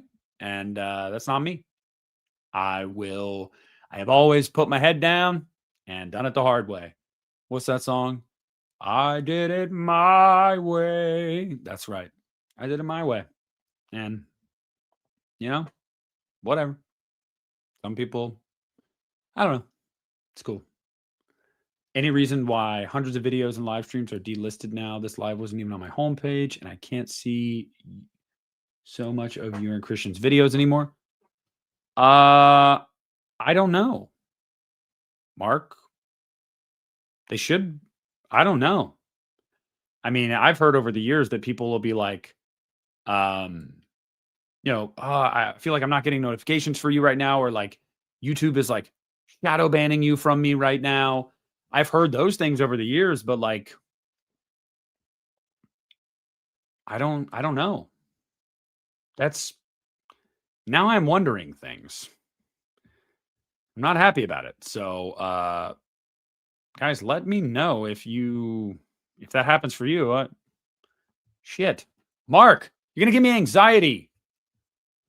Cameron Harden, $4.99. Thank you so much for the super chat. Love watching your videos while driving at work. You and Cody are the bee's knees. Hey, thank you, man. I appreciate that. Cody is again, I've said this before. I don't know how many times. I don't know how many times I have to, because a lot of people like they get ideas of people on the internet that they don't even know, and they'll just run with that narrative. Cody is genuinely good people. Okay. He's a genuinely good dude. A lot of what people think they know about him, they don't. Cody's a good buddy. Every time I get to talk to Cody on YouTube is awesome. We message pretty regularly. He actually is going to do the One Change series. And to his credit, he was like, hey man, do you mind if good night, David. Thank you for being here. I appreciate you, buddy. He was like, do you mind if I take a stab at it? And I said, absolutely not, man. Go for it. And again, I'm just saying, that's another, like, how I know, like, okay, that was a good idea. Because like Cody Leach was like, hey, you think I could do this too? And I'm like, hey, do it. And he was like, don't worry, I'm going to shout your channel out and tell people to go check your series out. I'm like, hell yeah, dude, win-win for both of us. So, are you saying they're like, but thank you, Cameron. I appreciate that. Thank you for the super chat, especially these days, man. I know how it is, guys. I know how it is. Shit is tight right now. Money is tight. It seems like things are getting more expensive. And so anybody that, I mean, shit, you guys just being here, taking your time, happen to skip those ads. I appreciate you. On my videos and my live streams, you got to skip an ad. I appreciate you. That matters to me. When you super chat, I appreciate you. When you comment, I appreciate you. Throwing a like on the stream and on the video to help it in the algorithm. I appreciate you. All of you. I got some fun stuff coming up, guys. I got a doctor's appointment Wednesday. Gonna get some blood work done. Should be exciting. Then I got a gastro doctor's appointment a week from then. And then I got a dentist appointment 2 weeks from then to fix my chipped tooth. Yeah, I chipped it a couple weeks ago. So that's awesome. But guess what? It's all good. It's all good. It's all good. Hopefully by the end of the month, I'll know everything that's wrong with me. You know what I mean? Everything that's wrong with me, and we'll be on the up and up. But whether we are or we aren't, I'll still be here making videos, talking to y'all, loving the conversation, loving the community. What more can I say? I really do be like that sometimes. I got to, Teal Kid. I've been having stomach issues, as you guys know, and I had a colonoscopy. They didn't find anything. They were like, no, it looks good. I'm like, that's crazy, because like, I don't feel good.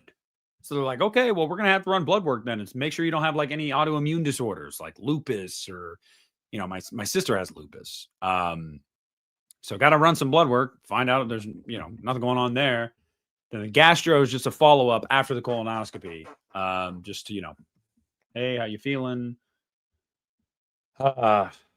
Yeah. And then the dentist, yeah, it's because I chipped my tooth. Be what it be. David, I don't know. Like Google tells me that. Some of the other symptoms I've had, like it would make me think that, and my mom has it. I would like to just get the answer, so I could get on some like medication and like start to feel better on a day-to-day basis. Like I feel fine most of the time. Um, it's always there though. You know what I mean? Like I feel it right now. Like I got like tightness like right here right now. It's just kind of always there. Some days are better than others, but I just want the answers. I'm only 31. I shouldn't be dying yet, yet. I should have another like 50 years in me. We'll see, but yeah, see, and that's what I think it might be too, Lenny. Like my mom said the same thing. She's like, that's probably what it is. And I'm like, well, they got to make $30,000 first, My medical bills right now, not good. Not good. Okay. Super not fun time. Don't recommend. America. Awesome. Yeah. So, but again, that's another thing that I hope you guys like recognize about my channel is that I'm very open with y'all. Like, I don't know. Like I'm very open with y'all about a lot of this stuff. Because I want you guys to know me on a more personal level, because I am not a fucking public figure. Okay. I'm not. I never will be. I'm never going to be a celebrity. No. At best, I might be like a somewhat respectable YouTuber 10 years from now. Whatever. That's fine. And even then, I don't care. Like, I want us to know each other, Like, I've been drinking water like an MF, Christina. Okay. Alistair, thank you for the $5 super chats. I grew up with this trilogy. It'll always have a special place in my heart, even if I'm not the biggest fan of ends. I'm just happy we got these movies. You know what?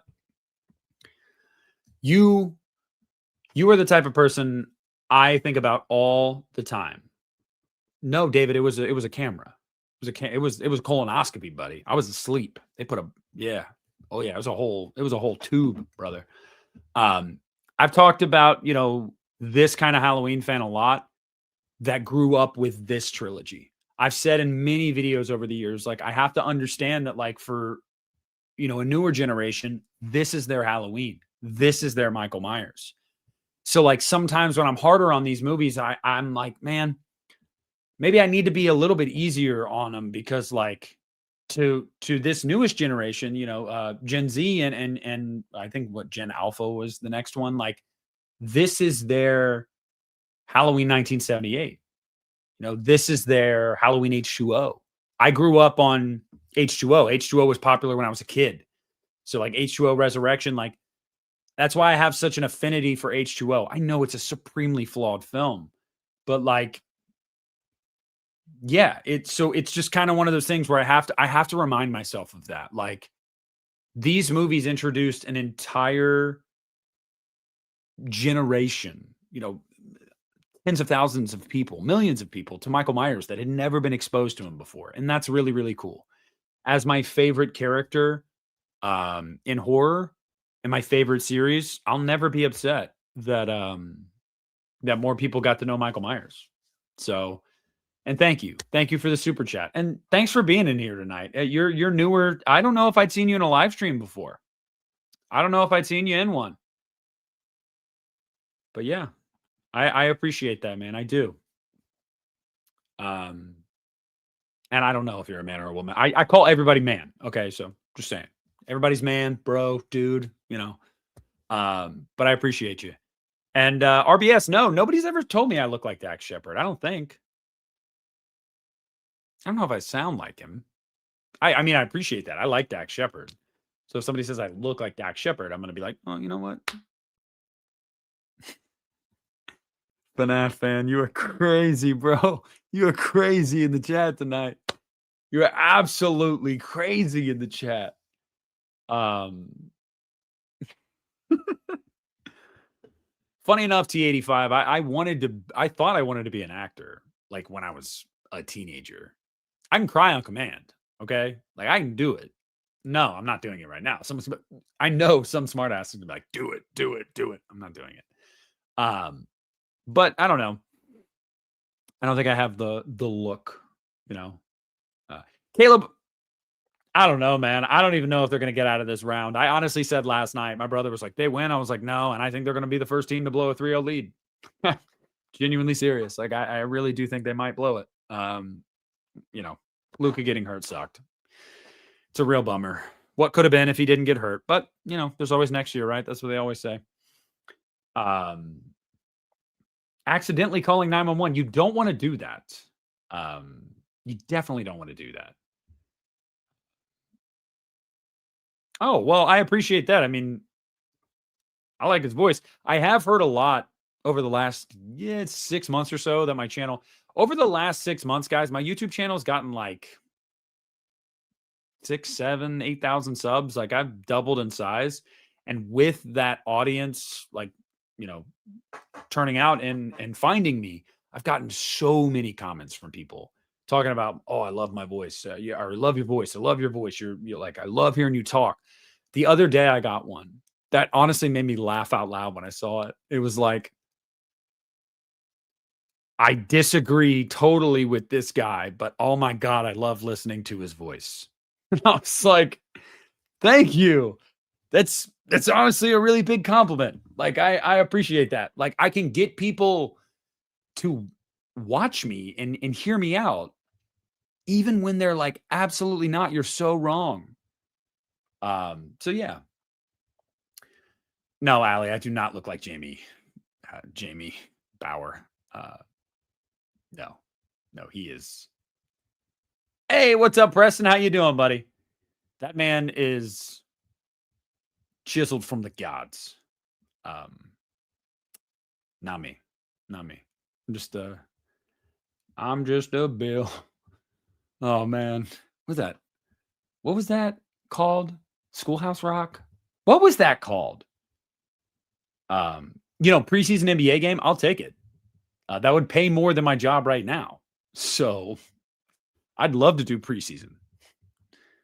I would never be, Mike Breen. Bang, bang. God, he's great. He's electric. He is electric. Schoolhouse Rock. Yes, I was right. You know what? Mark, thank you. Appreciate you, dog. I do like my jawline. I think I have, but listen, before you think that's me being like, oh, hell yeah. No, it's really just because I'm skinny. So you can see like all my bones. Okay. It's not like I was chiseled. It's more so just like, you don't have like any meat on those bones, buddy. So, yeah. Kevin Harlan's great too. Kevin Harlan is great. Yeah. God, one of my favorite calls, one of my favorite NBA calls. Obviously, I'm biased, but like, blocked by James. Ah, every time, bro. Every time I'm like, yo, that's one of the greatest plays in finals history. Obviously, Kyrie's shot was fantastic. But like, blocked by James.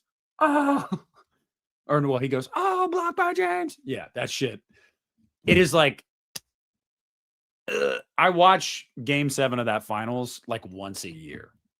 Like, I just want to watch it.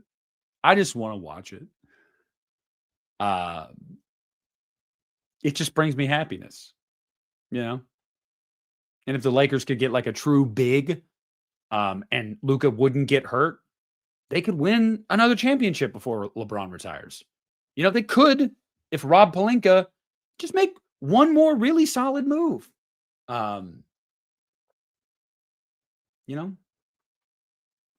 They will, David. They will. People don't realize how much the NBA is going to change when he's not around anymore.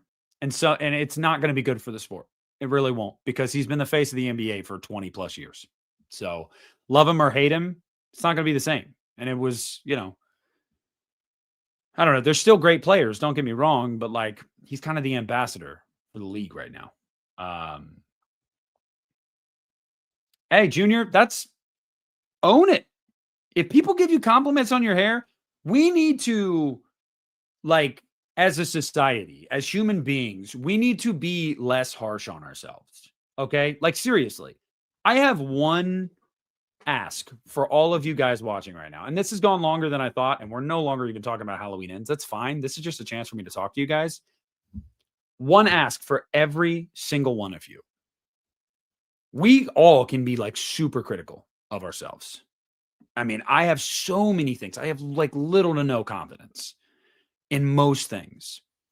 If you are good at something and you know you're good at something, no matter what that something is, or you do know like you have one trait that you're like, you know what?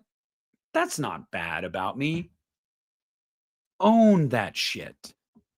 Own that shit. Like, be proud of that and try to focus on that more than like because I mean I could tell you guys, you my eyes are like, it's very hard to notice, but very slightly off. We're not even talking a centimeter. Why? Because I broke my orbital bone when I was 18 years old. So like they're a little off. And Christians are the same way, by the way. And so it's like I could nitpick about that.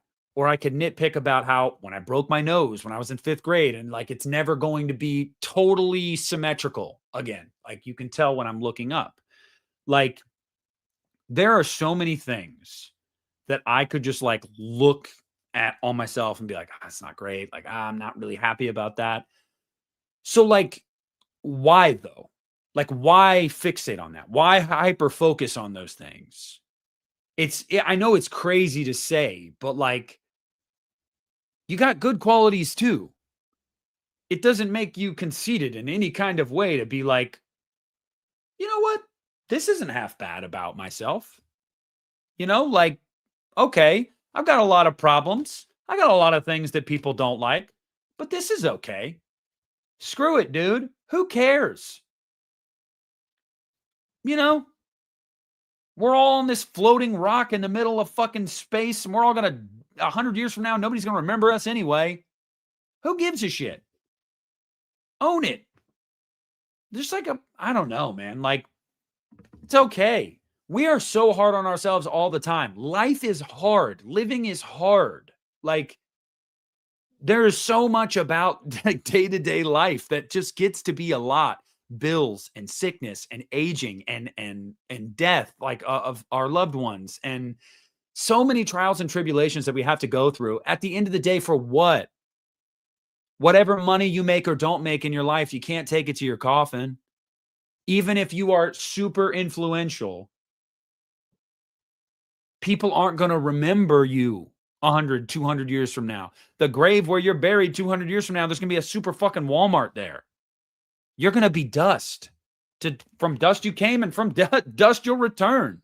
Like, it's just like, I implore people, and I literally, like, I'm really hard on myself, and I really struggle with my own mortality. Like, death is my biggest fear. I've talked to you guys about this before. Like, it's my biggest fear because of the uncertainty. No matter what you believe or what you think you know, like, you don't know until you know. But like,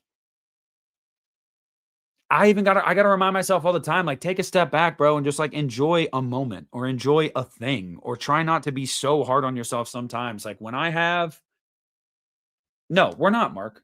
That's the thing. We're not. So like, every now and then, if somebody gives you a compliment, there is nothing wrong with being like, you know what? Yeah. You know what? They're right. I'm not that bad. I'm a step above subhuman trash. And like, you know what? Embrace it. It's just, I don't know, guys. Like, it is what it is. Like, but guess what? We're not alone. We're all in it together, right? What makes life easier? We talk about movies. We go see movies. We debate movies. That shit is cool to me, man. Like, this community is cool to me. This community and these people in this community and movies and this hobby has changed my life in so many ways that I can't even tell you. Going to get my dental work in 3.5 weeks. Do you know what's paying for that? You guys, YouTube. That's what's paying. And I have dental insurance, but with my job, it's not the best dental insurance. It's adequate, I guess. YouTube is paying for that. That's cool. Like, I need to like remind myself every now and then, like, yeah, there's a lot of really good shit in life, just like there's a lot of really bad stuff, and we can just choose to hyperfixate on the really bad stuff and spend the 75 to 80 years we have like being hard on ourselves and not ever stopping for a second. You ever just walk outside, bro, in the summertime at like 6:30, 7 o'clock in the morning when the sun's coming up and sit there with like a cup of coffee and just like sit like you got nothing going on. You smell the air, bro. You're chilling with the dog or the cat, or, you know, you're by yourself and you got a book or you're listening to a song or a podcast and you're just looking at Earth, bro. And you're just like breathing the air and you're in the moment and nothing else matters in that moment. If you don't do that, do it every now and then. Do it every now and then. Because like it will change those little moments mean so much, man. So much. Take those moments, cherish those moments, bro, because like I feel like I just turned 30 yesterday and I'm almost halfway to 32. That's crazy. That's literally crazy. So like embrace it. Yes, I'm going to do a Rob Zombie's Halloween 2-1. Are you kidding me? But yeah, no, I mean, I love you guys. Like, you guys are great. You guys are great. Yes, Junior, raining outside, the rain. I'll open a window. I'll open a window. Even when it's like fall and it's like chilly out, I'm like, it's cool. I'll throw a hoodie on or I'll get a blanket. I'll sit on the couch. I'll open that window. Life is beautiful, bro. All of us are beautiful in our own ways, in different ways. You know what I mean? Like it is, like we are. Enjoy certain things about yourself. Stop kicking yourself so much. Come on. I guarantee I don't know who Ecto Violence is. I do not. Hey, listen. Teal Kid, yeah, I am. I mean, I was born and raised Christian. I can tell you guys, just being real, like in the last 10 years or so, I've questioned a lot, like a lot. And to the point where I'm at now, I wouldn't say I'm not practicing. Like I don't go to church or anything like that. I think that like organized religion these days is a sham. But you know, I have questioned a lot over the years, and I've gotten to a point now where like I just kind of live by like the motto of like, no matter what you believe happens, bro, you can believe in reincarnation, an afterlife, nothing. Whatever you believe, like at the end of the day, I feel like if you're a good person, you do good shit in your life, you live a good life. We're allowed to make mistakes. Like that's just part of life. Live and learn. But if you're a good person at heart, you try to put positivity out into the world, whatever comes next, I feel like you're going to reap the benefits of. You know what I mean? Like I just feel like if there is something else after this, you'll be rewarded for just being a good person. So many people use like religion as like a shield to be like, I'm allowed to be an asshole or be closed-minded because of, you know, no, you're not. Because if you actually followed the tenets of your religion, you would know that like you're supposed to love people. You're supposed to care about people. Like you're supposed to accept people. And like, it's not for hate. It's, I don't know. So that's just kind of how I look at it, is like, just be a good person, man. Like just whatever's next is what's next. We're all going to find out eventually, right? You know, who cares? Like, just be good, be nice, care about people, love people. Put into the world what you want out of the world. Now, maybe you want bad shit out of the world. Well, okay, we got places for you. It's called prison. Jay the Earp, 901, 9101. Sorry, if I mispronounced that, I apologize. No, he did not, King. He did not. What is your favorite Loomis? Mine is Crazy H2 Loomis. Oh, man. Oh, that's a good question. That is a good question. My favorite Loomis? H2 Loomis is great. But I got to be real with you. Okay, objectively, like my favorite Loomis, the best performance, I think, by Donald is the original Halloween. But my favorite Loomis is probably Halloween 5. Like, probably Halloween 5. I'm gonna be totally real with you. It's you know, he's using Jamie as like bait. He's drunk like the whole movie. He's just piss drunk. Um yeah, it's probably Halloween 5.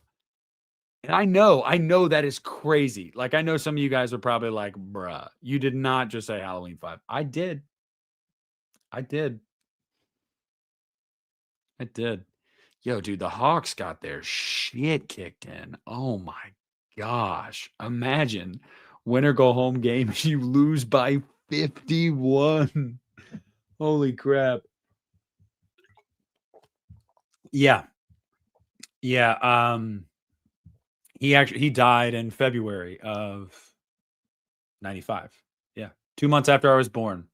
I got to share the earth with Donald Pleasance for 2 months. I am happy to say that I got to live 2 months on the same rock at the same time as Donald Pleasance. Thank you for the super chat, my friend. I appreciate you. Yeah, dude, the Knicks. The Knicks beat the shit out of it. It was at home. It was at home for the Hawks in an elimination game. And they were like, what if we shit our pants? Like, what? Oh, man. Like, at least the Lakers, they lost by 6 last night. You know what I mean? Like, it was a competitive game the whole time. Like, this is like, what? You guys just decide, like, you know what? We don't want to play today.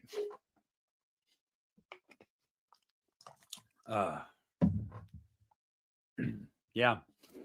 Yo, I want to ask you guys really quick before I go here, because we're going on 2 hours, so I'm going to cut it here in a minute. But I want to ask you guys, serious question. And I know there's some of you guys that watch my videos that don't really ever interact because it's not really your thing. And I get that. I get that. You know, there's a lot of people that are like, you know, I watch and I just kind of, I'm not really a commenter. And so for all of you guys watching, is it at all problematic to you when I like open up and get real with y'all? Like, do you feel like it's like, oh man, like, why are we doing this? Like, no, like, even though, again, we talked ad nauseum about Halloween Ends. We broke the entire movie down. But I just mean like, because there's a lot of, like, there really are a lot of YouTubers, I feel like personally, that they're very, very guarded about that kind of stuff. And I get it to a degree. Because some people are like, oh, you know, I don't overshare. Like, but for me, yeah, like I feel like that too. Like Junior, like I look at it the same way. Like, you guys are people. Like, I'm a person. You're a person.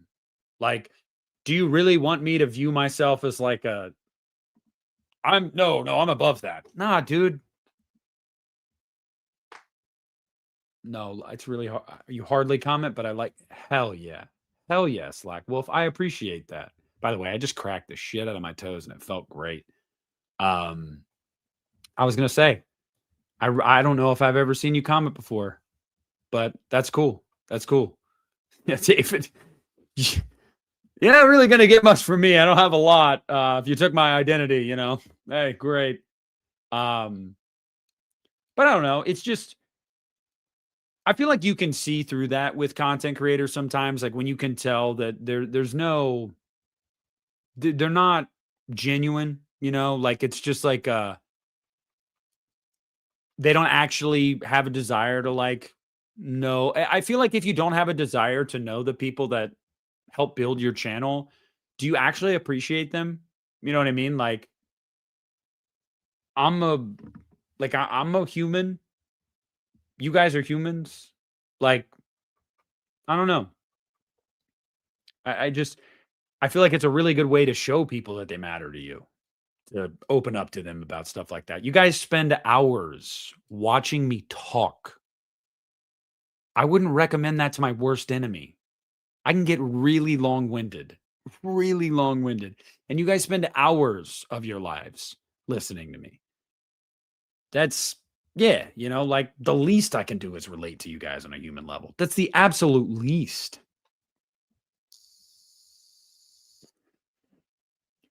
Caleb, that's really what it's all about.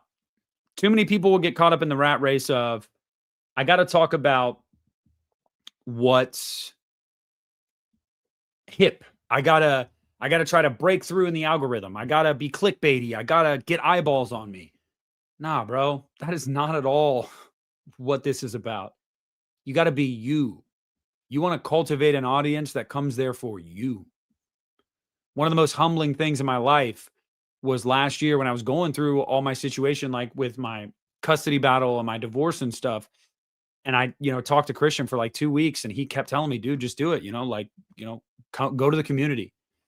The way the community rallied around me was literally like, it blew me away. But I think the reason that so many of you guys did that is because I don't know, like I've cultivated an audience out of authenticity. Like who you see is me. That's me. That's who I am, like in my everyday life. Like I don't talk as much because like I'm actually kind of introverted, believe it or not.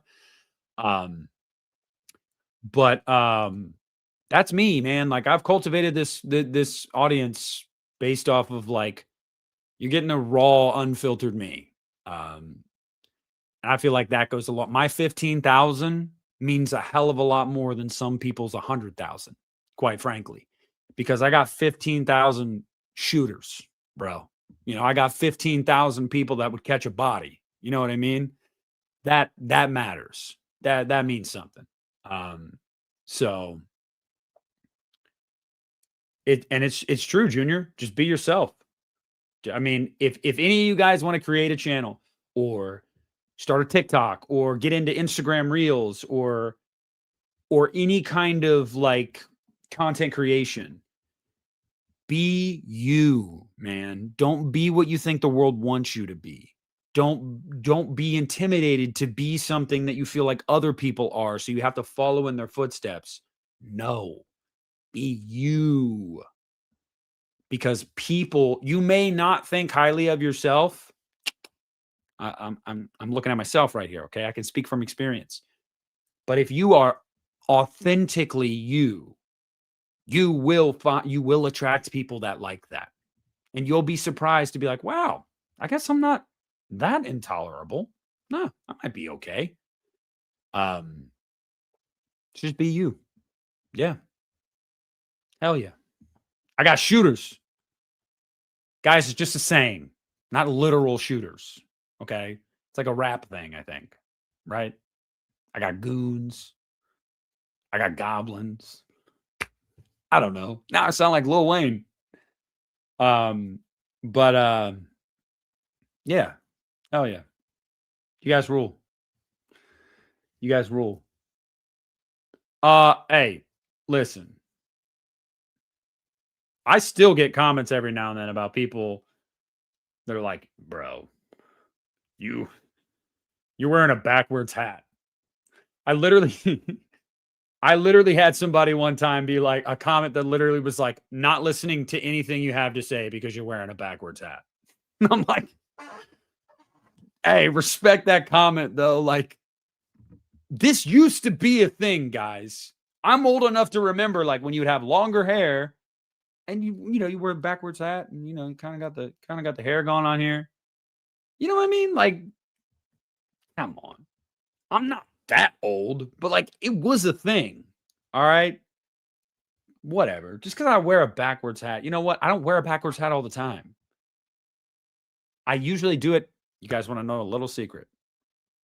Why are you always usually wearing a backwards hat in your videos, but rarely like in your everyday life? It's because when I record a video, I don't want whatever insignia it is to be in the video because I don't want people to be like, oh God, you're a fan of this team or you like this movie. No. So if it's backwards, I'm still wearing a hat because I wear hats all the time. I love wearing hats. I'm literally always wearing a hat. But that way it doesn't piss anybody off. You know what I mean? Like it's just like, yeah, it's just a hat, because this is a Tennessee Volunteers hat. It's a Vols hat. And I remember when I got it, because I love orange is one of my favorite colors. And I remember when I got it, just because I I love the logo. I'm not a Vols fan. Somebody was like, "Oh my god." It might have been Caleb. Was it you, Caleb? It might have been Caleb. Somebody said something about like, "Man, we got to get you out of that Vols hat and get you a UK hat." So I was just like, "Hey, I'm not even like a Vols fan." Like, don't worry. So that's why I started doing that, because I'm like, I don't want to piss anybody off, because I know how it is. If I click on a video and someone's wearing like a New England Patriots hat, I'm like, oh God, get out of here, bro. Get out of here.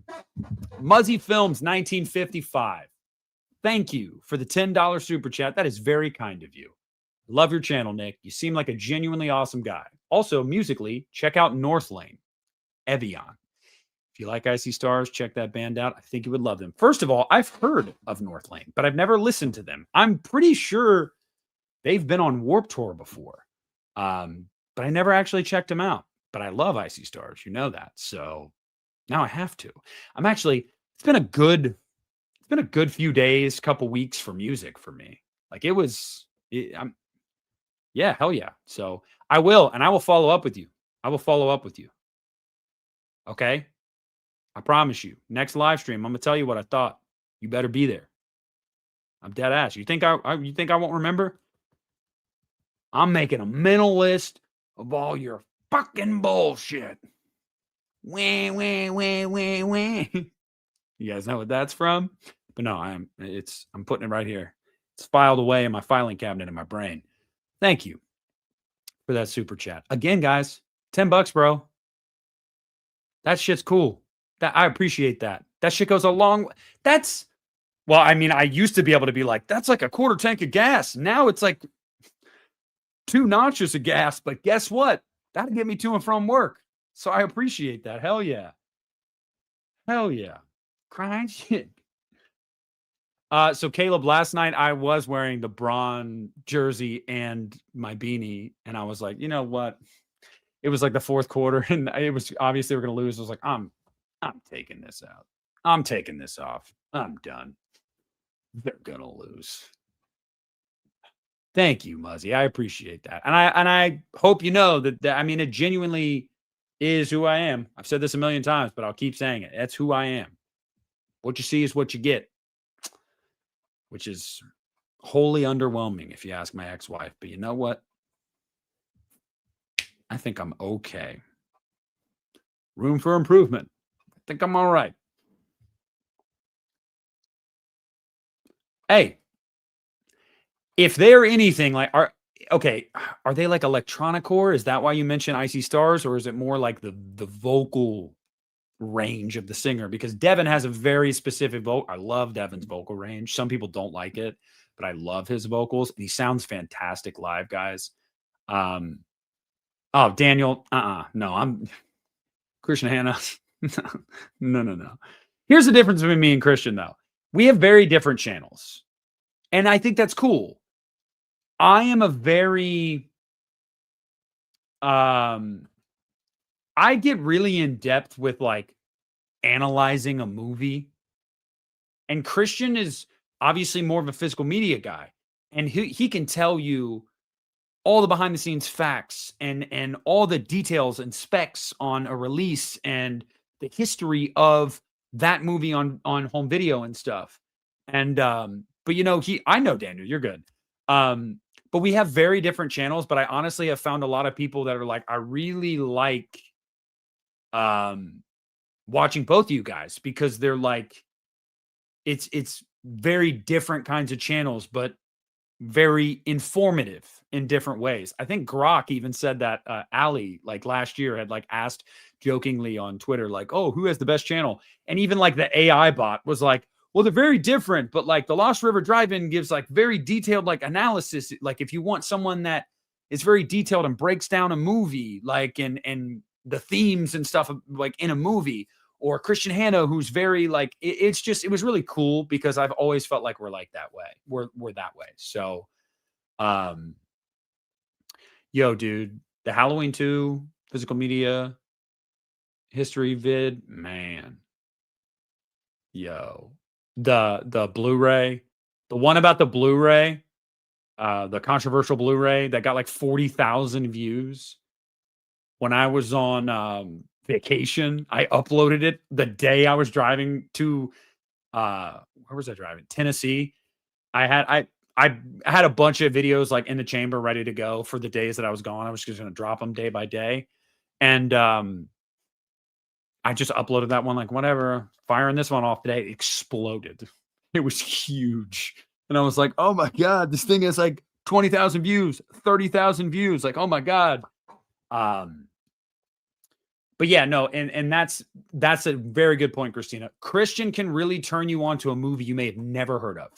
And not only can he can turn you on to it, he can make it to where, like, you will have an appreciation and understanding for that movie before you even watch it. Because he's got a really good way of like telling you about, I mean, the history of that movie being made and behind the scenes. And he can really get into the minutia there. And then, like, I feel like one of my strengths is taking a movie that maybe you're familiar with and kind of chopping it up and trying to get you to see the merit or lack thereof in certain areas. And I've had hundreds, if not thousands, of comments over the years from people saying stuff like that. You really opened my eyes to this movie. I have a different appreciation for this movie. Again, very different channels, but yeah, I really love. I love Christian's channel. I watch his channel, and not just because he's my friend, but you know, he's got a very good channel. I was very happy to see, you know, a couple years ago when his channel really started to take off. He works his ass off. He deserves it.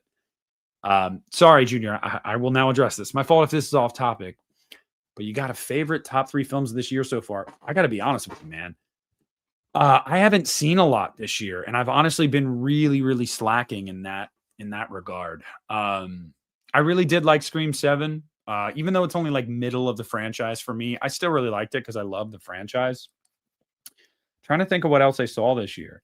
I mean, technically, Silent Night, Deadly Night was the end of last year, but I haven't been to the theater a lot. Really, really, I loved that movie. It's my favorite Silent Night, Deadly Night film. Have I even made it out to the theater much? Guys, I really haven't. I'm really excited for Obsession in 2 weeks, though. Really, really excited. Cody Leach says that movie is fantastic, so I can't wait to see that. I actually heard good things about The Mummy. Like, if you're an Evil Dead fan, you'll like The Mummy, guys. I'm an Evil Dead fan, so it was more so like between the issues I was dealing with, like with my health, like trying to get answers to that. The money that I was spending on, I did not have like screw around money. Like my friends can attest to that. Like I just didn't have it. Like I couldn't justify on any given day going to the theater and spending 30, 40, 50 bucks. Like I just couldn't do it. It just wasn't a smart financial decision like at the time. So I had to prioritize other things. So I didn't really make it out to a lot of movies, but I'm no, Mark, I didn't even see Undertone, and I was really, really excited for Undertone. I didn't even see Undertone. And yeah, I mean, I'm slacking, man. I really, really am. But I'm in a much better place now with all that. So the back half of this year, I should see pretty much damn near everything I want to see. Everything. And that's another thing, Caleb. I'm thinking about just getting the Regal Pass too. But my problem is I'm a fat bitch. Like, I'm gonna be real with you. And I don't even look at me and go, no, you're not. Listen to me. I think part of the reason I have stomach problems, because for years and years and years, I ate like absolute shit. Okay. Like this was a trash compactor. Still kind of is. And so when I go to the movies, it's never just the ticket. It's always, you know what? Let's get popcorn. You know what? A Coke? Sure. Twizzlers? All right. Milk Duds? Pfft, say no more. And before I know it, I'm spending 50 bucks every time I go to the movies. And I'm just like, yeah. Don't know if I can justify doing this. Dude, I mean, medical bills in America are expensive. And I don't have insurance. And that's my choice because the insurance, I have dental insurance and vision insurance through my work. I don't have the health insurance because it's expensive and it's mid, like super average. And I'd be paying like $400 a month out of my paychecks for okay health. No, absolutely not. No way. I don't know. God, you got to get the popcorn, bro. You got to get the popcorn, bro. You have to. What are you doing? What are you doing? Yeah, no, Michelle, I used to sneak, okay? I used to sneak hella candy in the theater, all right? Like hella candy. Didn't care. Call me out. Say something. I dare you. Say something. You can't prove it. Project Hail Mary, I know. That is actually going to be the next movie I see in theaters. Hopefully this weekend. Because I gotta see it while it's still in theaters. Big space guy. You know that. Yo, Junior, you gotta load it up with the butter, and that's why you gotta have a big drink because like that's how they get you, bro. Okay, it's salty, it's buttery, you're dehydrated. Yeah, give me more of this Coke. Oh, here we go. Man, that's the thing, Christina. I'll tell you a secret. Whether you have health insurance or not, guys, you're going to be paying medical bills for the rest of your life. If you have to have any major procedure or anything like that, guess what? Fuck them. Okay. You pay the minimum. All right. The minimum. It's a scam. It's a joke. Okay. Screw you. I'll pay you $20 a month. All right. Shut the hell up. The least you can do. I didn't choose to be born. All right. Somebody else chose that for me. So damn it, if I got something wrong with me, come on. These doctors make great money. Doctors do. Nurses sometimes do. They deserve more. There's a lot of people in the healthcare field that deserve to make more money. But we as citizens, bro, come on. Come on, bro. Like, also, little known fact. I don't know if some of you guys knew this. This is actually true. Little life hack here for you. If anybody has medical bills right now and they're stressing about it, let me tell you guys something. I just want to let you all know that after X amount of time, you'll just start to see those medical bills decrease. You'll be like, why? Why are they decreasing? Because they're trying to get you. You never pay it right away.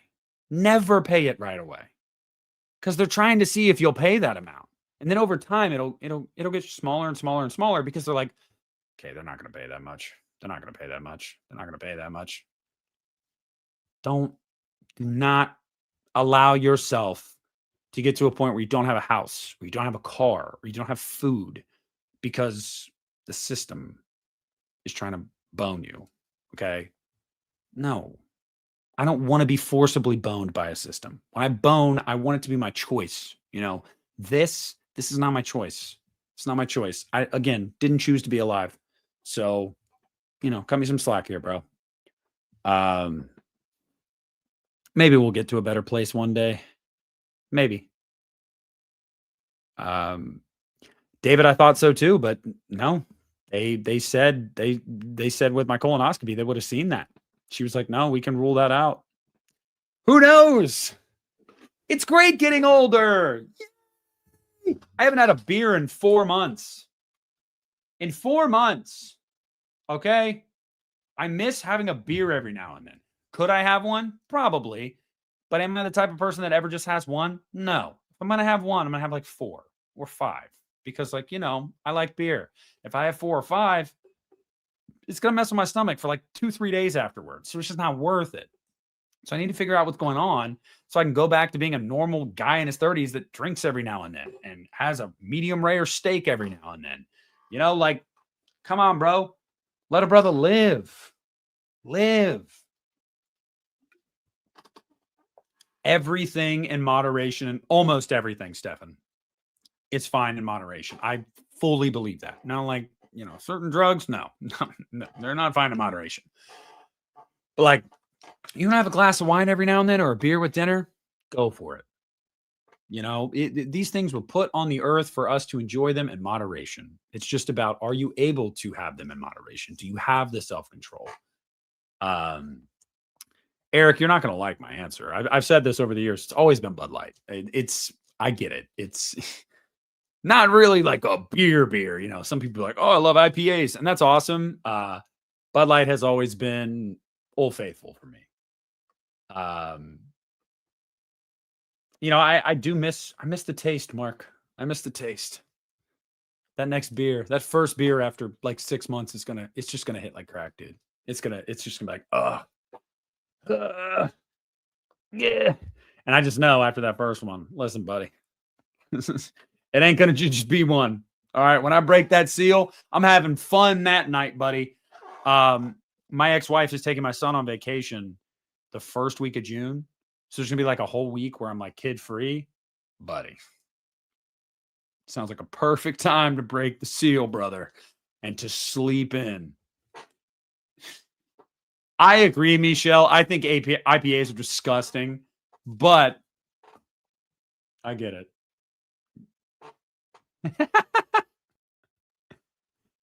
What's up, Cody? How's it going, man? We were actually talking about you earlier in a good way. In a good way. In a good way. I promise. Said Cody's a great dude. Yeah, I'm talking about how I haven't been able to have like a medium rare steak, and I can't tell you how long, or a beer in like 4 months. And it's no, Robin, we don't need that. I will tell you that there were a couple streams over the years ago of Christian and I on for doing UNITA, specifically UNITA After Dark. Shout out Mark. You probably remember the UNITA After Dark era. I you know, there was a couple where I'd had a few beverages and you know, Christian too. We got a little wild, you know, a little unfiltered, had some fun. But yeah, I miss it, you know. It's these stomach issues, dog. So like I call everybody dog. Sorry, by the way. I really need to stop doing that. Anyway, I've been having stomach issues for like 6 months now. And, you know, we're still trying to figure it out. I got blood work that I'm doing next week. And it's like, it's not even like steak in general. We went to Olive Garden like 3 weeks ago. My mom was in town and I got like the fettuccine and like, it's only like a 6-ounce sirloin. That was fine. It didn't mess with my stomach. But I'm the type of dude that's like, let's go to Texas Roadhouse and let me get like a 16-ouncer, buddy. Yeah, if I eat a 16-ouncer right now, my stomach's gonna be doing flips for like 3 days. And I miss it because I'm someone that really enjoys like a 16-ounce ribeye. Absolutely. And again, I admitted earlier, guys, I am 100%. This is a trash compactor. My mouth has been for like my entire life. I still have a really high metabolism, and people are like, oh, yeah, just wait till you get older. It'll catch up with you. I'm sure it will. But it hasn't yet.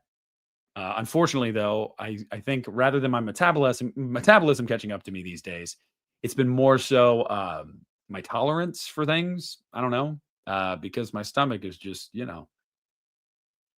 Thanks, Cody. I appreciate it. Man. Yeah, I was, you know, Cody popped in here, said, hey. It's almost like me and Cody were messaging earlier. We were totally unrelated, but yeah. I brought you up earlier, Cody, because somebody came in here. Junior, he's actually in the chat right now. He's like right above you. He was like, hey, I was just watching your episode with Cody and I saw you were live. And I like wanted to say you guys had a great conversation. And I was just like, yeah, dude, Cody's the shit. You know, I say it all the time. It's not like sucking up or anything like that. Like, no, if you don't know Cody, because there's a lot of people, and I talked about this too, how people think they know us. Because they watch us a lot. So they're like, yes, I know who you are.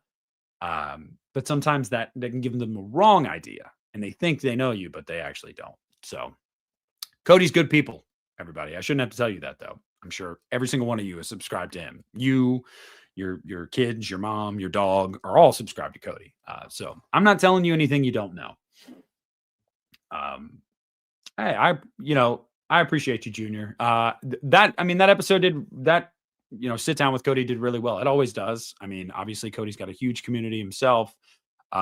He's like, in my opinion, he's like the gold standard for horror YouTubers, movie YouTubers. Like he and We Watched a Movie. I haven't watched as much We Watched a Movie over the last year or so because there hasn't been as much Jay. And I mean, I love Mike. Don't get me wrong. Mike's a really nice dude. But Jay has always been like my spirit animal. I don't know. So like the less J, I'm like, it's just not the same. Like it's not this. I need more J. But I get it, man. We all get older. We got shit going on in life. Like we can't, but yeah, that was the golden era of YouTube years ago. We Watch Movies, one of the first channels I got into, actually. And I remember Cody, I think from his Rob Zombie's Halloween 2 video, was one of the ones that one of the first ones I found from him. And I was like, holy shit, this guy is defending Rob Zombie's Halloween 2. This is incredible. Like this doesn't happen enough. I have found my people. Like, and that's just kind of where one of my most viewed videos on my channel still to this day is my like video essay dissertation of Rob Zombie's Halloween 2, which by the way, that was a clickbaity title. I will own that one. It says Rob Zombie's Halloween 2 is a masterpiece. I'm not sorry. That's the title of it. Got like tens of thousands of views. So clearly like it worked. But in my defense, although it's a clickbaity title, that's what I spent that video doing, is breaking down why I think that movie's fantastic. So, yeah, again, man, Cody's good people. That was surprising. Nice for all you in the chat. Little Cody Leach pop in, saying what's up. Good people. Cody is good people. So, but yeah, guys, this. I love talking to you guys. I mean, I really do. I love this community so much. And, you guys are awesome, man. Hey, guess what, Cody? It was where I found my new favorite horror YouTuber. Yeah. I got to tell you the truth too, man. It was like, you stumble upon somebody's video like that. Like, and at the time, I can't remember how many subs you had. It was in the tens of thousands, but like it's for somebody like me at the time, I didn't have any subs, like a couple hundred maybe. And I was like, man, this guy is so cool. Like he's never going to know who I am, but like this guy is so cool. And I totally agree with him. And then, so, I mean, it is crazy. Like it's a weird moment to be like, holy shit. Like, I call Cody a friend and I've had the opportunity to talk to Cody many times and, on stream and not. And it's just really cool. And like, same thing with We Watched a Movie. Like when we got to have them on UNITA, like that was just cool. Cause I've watched them for over a decade, so like that kind of stuff is cool about this community, man. It's really cool. I really dig it. So H2 is the GOAT. All right. And you know what? Shout out to Cody too, because although he's a hater of Halloween 5, and somebody did say Cody is going to have to pay for his Halloween 5 blasphemy. And I totally agree. Cody, I'm sorry. Love you, brother. And again, you're the gold standard here. But like, you got to stop. It is not the worst Halloween movie. It's just not. It's not. Resurrection is worse. It's worse. But even with that take of yours, we share a lot of similar takes with the franchise. Like he really, I don't know if it's a loves, but he really digs H2. I love H2. He agrees that Halloween Ends is the best of that trilogy, even if he feels like it was a bad end of that trilogy. I agree. It's the best of that trilogy. Like we're going to get you at least. I will be okay if soon you're able to say, you know what? Fine. Resurrection's worse than 5. I don't need 5 to go up into your top half of the franchise. Okay. It ain't going to do, I'm not asking for that much heavy lifting, but Tina and Busta Rhymes. I can't. Tina, man. I love Tina. I've actually, by the way, guys, I told you guys a couple months ago, I've been trying to get in touch with Wendy Kaplan, Wendy Foxworth now. Dude, she is like MIA. She has an Instagram, but she never posts to it. I found her SAG-AFTRA email and I sent an email. And then it said like, this email doesn't exist. And I'm like, yeah, it quite literally does though. I am trying, guys. I'm trying so hard. I want to have Wendy on here. Like I want Wendy on here. So I'm gonna be like, yo, y'all, so many of them might hate Tina.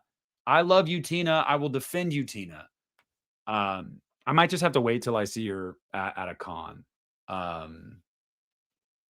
Which will happen because I'm going to 50. By the way, guys, telling y'all now, I've been saying this for a while. Christian and I are going to age 50. We're going together. A lot of people are going to be there. A lot of people in the community. So, and I'll tell you guys now, you got 2 years to save for it. Really, yeah, I'd say 2.5, but not really. Because you're going to get tickets a few months before. But if you guys are able to, go to 50. If you're a Halloween fan, go to 50. Sean Clark has been talking to me and Christian for years about 50, about how, like, look, man, this is going to be like the big one. This is going to be everybody who's anybody with the Halloween franchise is going to be there. If I could say anything, it would be to any Halloween fan, you got to go to 50. So whether you put $20 aside every month, whatever you got to do, but you got to make your way out to Halloween 50 if you're a Halloween fan. Even if you're not a huge Halloween fan, but you love like one or two of the movies, I just really think it's going to be a cool time because there's going to be a lot of people that obviously from all the movies and people from YouTube, and like it's just going to be a really cool time. And yeah, Cody, I was going to ask you. I was like, you know what? He'll probably be there. Like he's going to be there. That's going to be a big event. Like, and I know YouTube likes to say that Cody's a Halloween hater. He's not. I don't blame him for being inundated with bullshit after 2018 and Kills. Totally get it, because I was too, and I'm a Halloween fan. It's crazy. If you didn't say you loved Halloween 2018 more than your firstborn child, you weren't a Halloween fan, and I don't know why, but if you guys are able to, save up for it and go to it because it's going to be worth it. So, and thank you. I appreciate that. Remember, for 8 months, man, time does fly when you're having fun, right? But my dog's going crazy, guys, and it's been like 2.5 hours. So I'm going to cut it. To everybody that hung out for these 2.5 hours, man, I really appreciate it. I normally don't go this long on streams, like at all. We just got going. For the first hour 15, it was Halloween Ends. And the second half of this was just anything and everything else. So I really, really appreciate all of you guys that chimed in the live chat, everybody that super chatted, everybody that just stopped by to talk. Cody Leach, especially. Thanks for popping in, man, and joining in the chat with a lot of the people. It's really cool. Everybody here is a big fan. So to all you guys, I love y'all. Make sure to leave a like on this. If you're watching on the playback, leave a like, helps in the algorithm. Pop into the chat. Let me know what you thought about what we talked about in the comments. If you agreed or disagreed, whatever. I want to hear it. So until next time, and next time will be Halloween related again. Which one? We'll see. But until next time, I love y'all. Hope you have a great rest of your week, and I'll catch you on the flippity flip.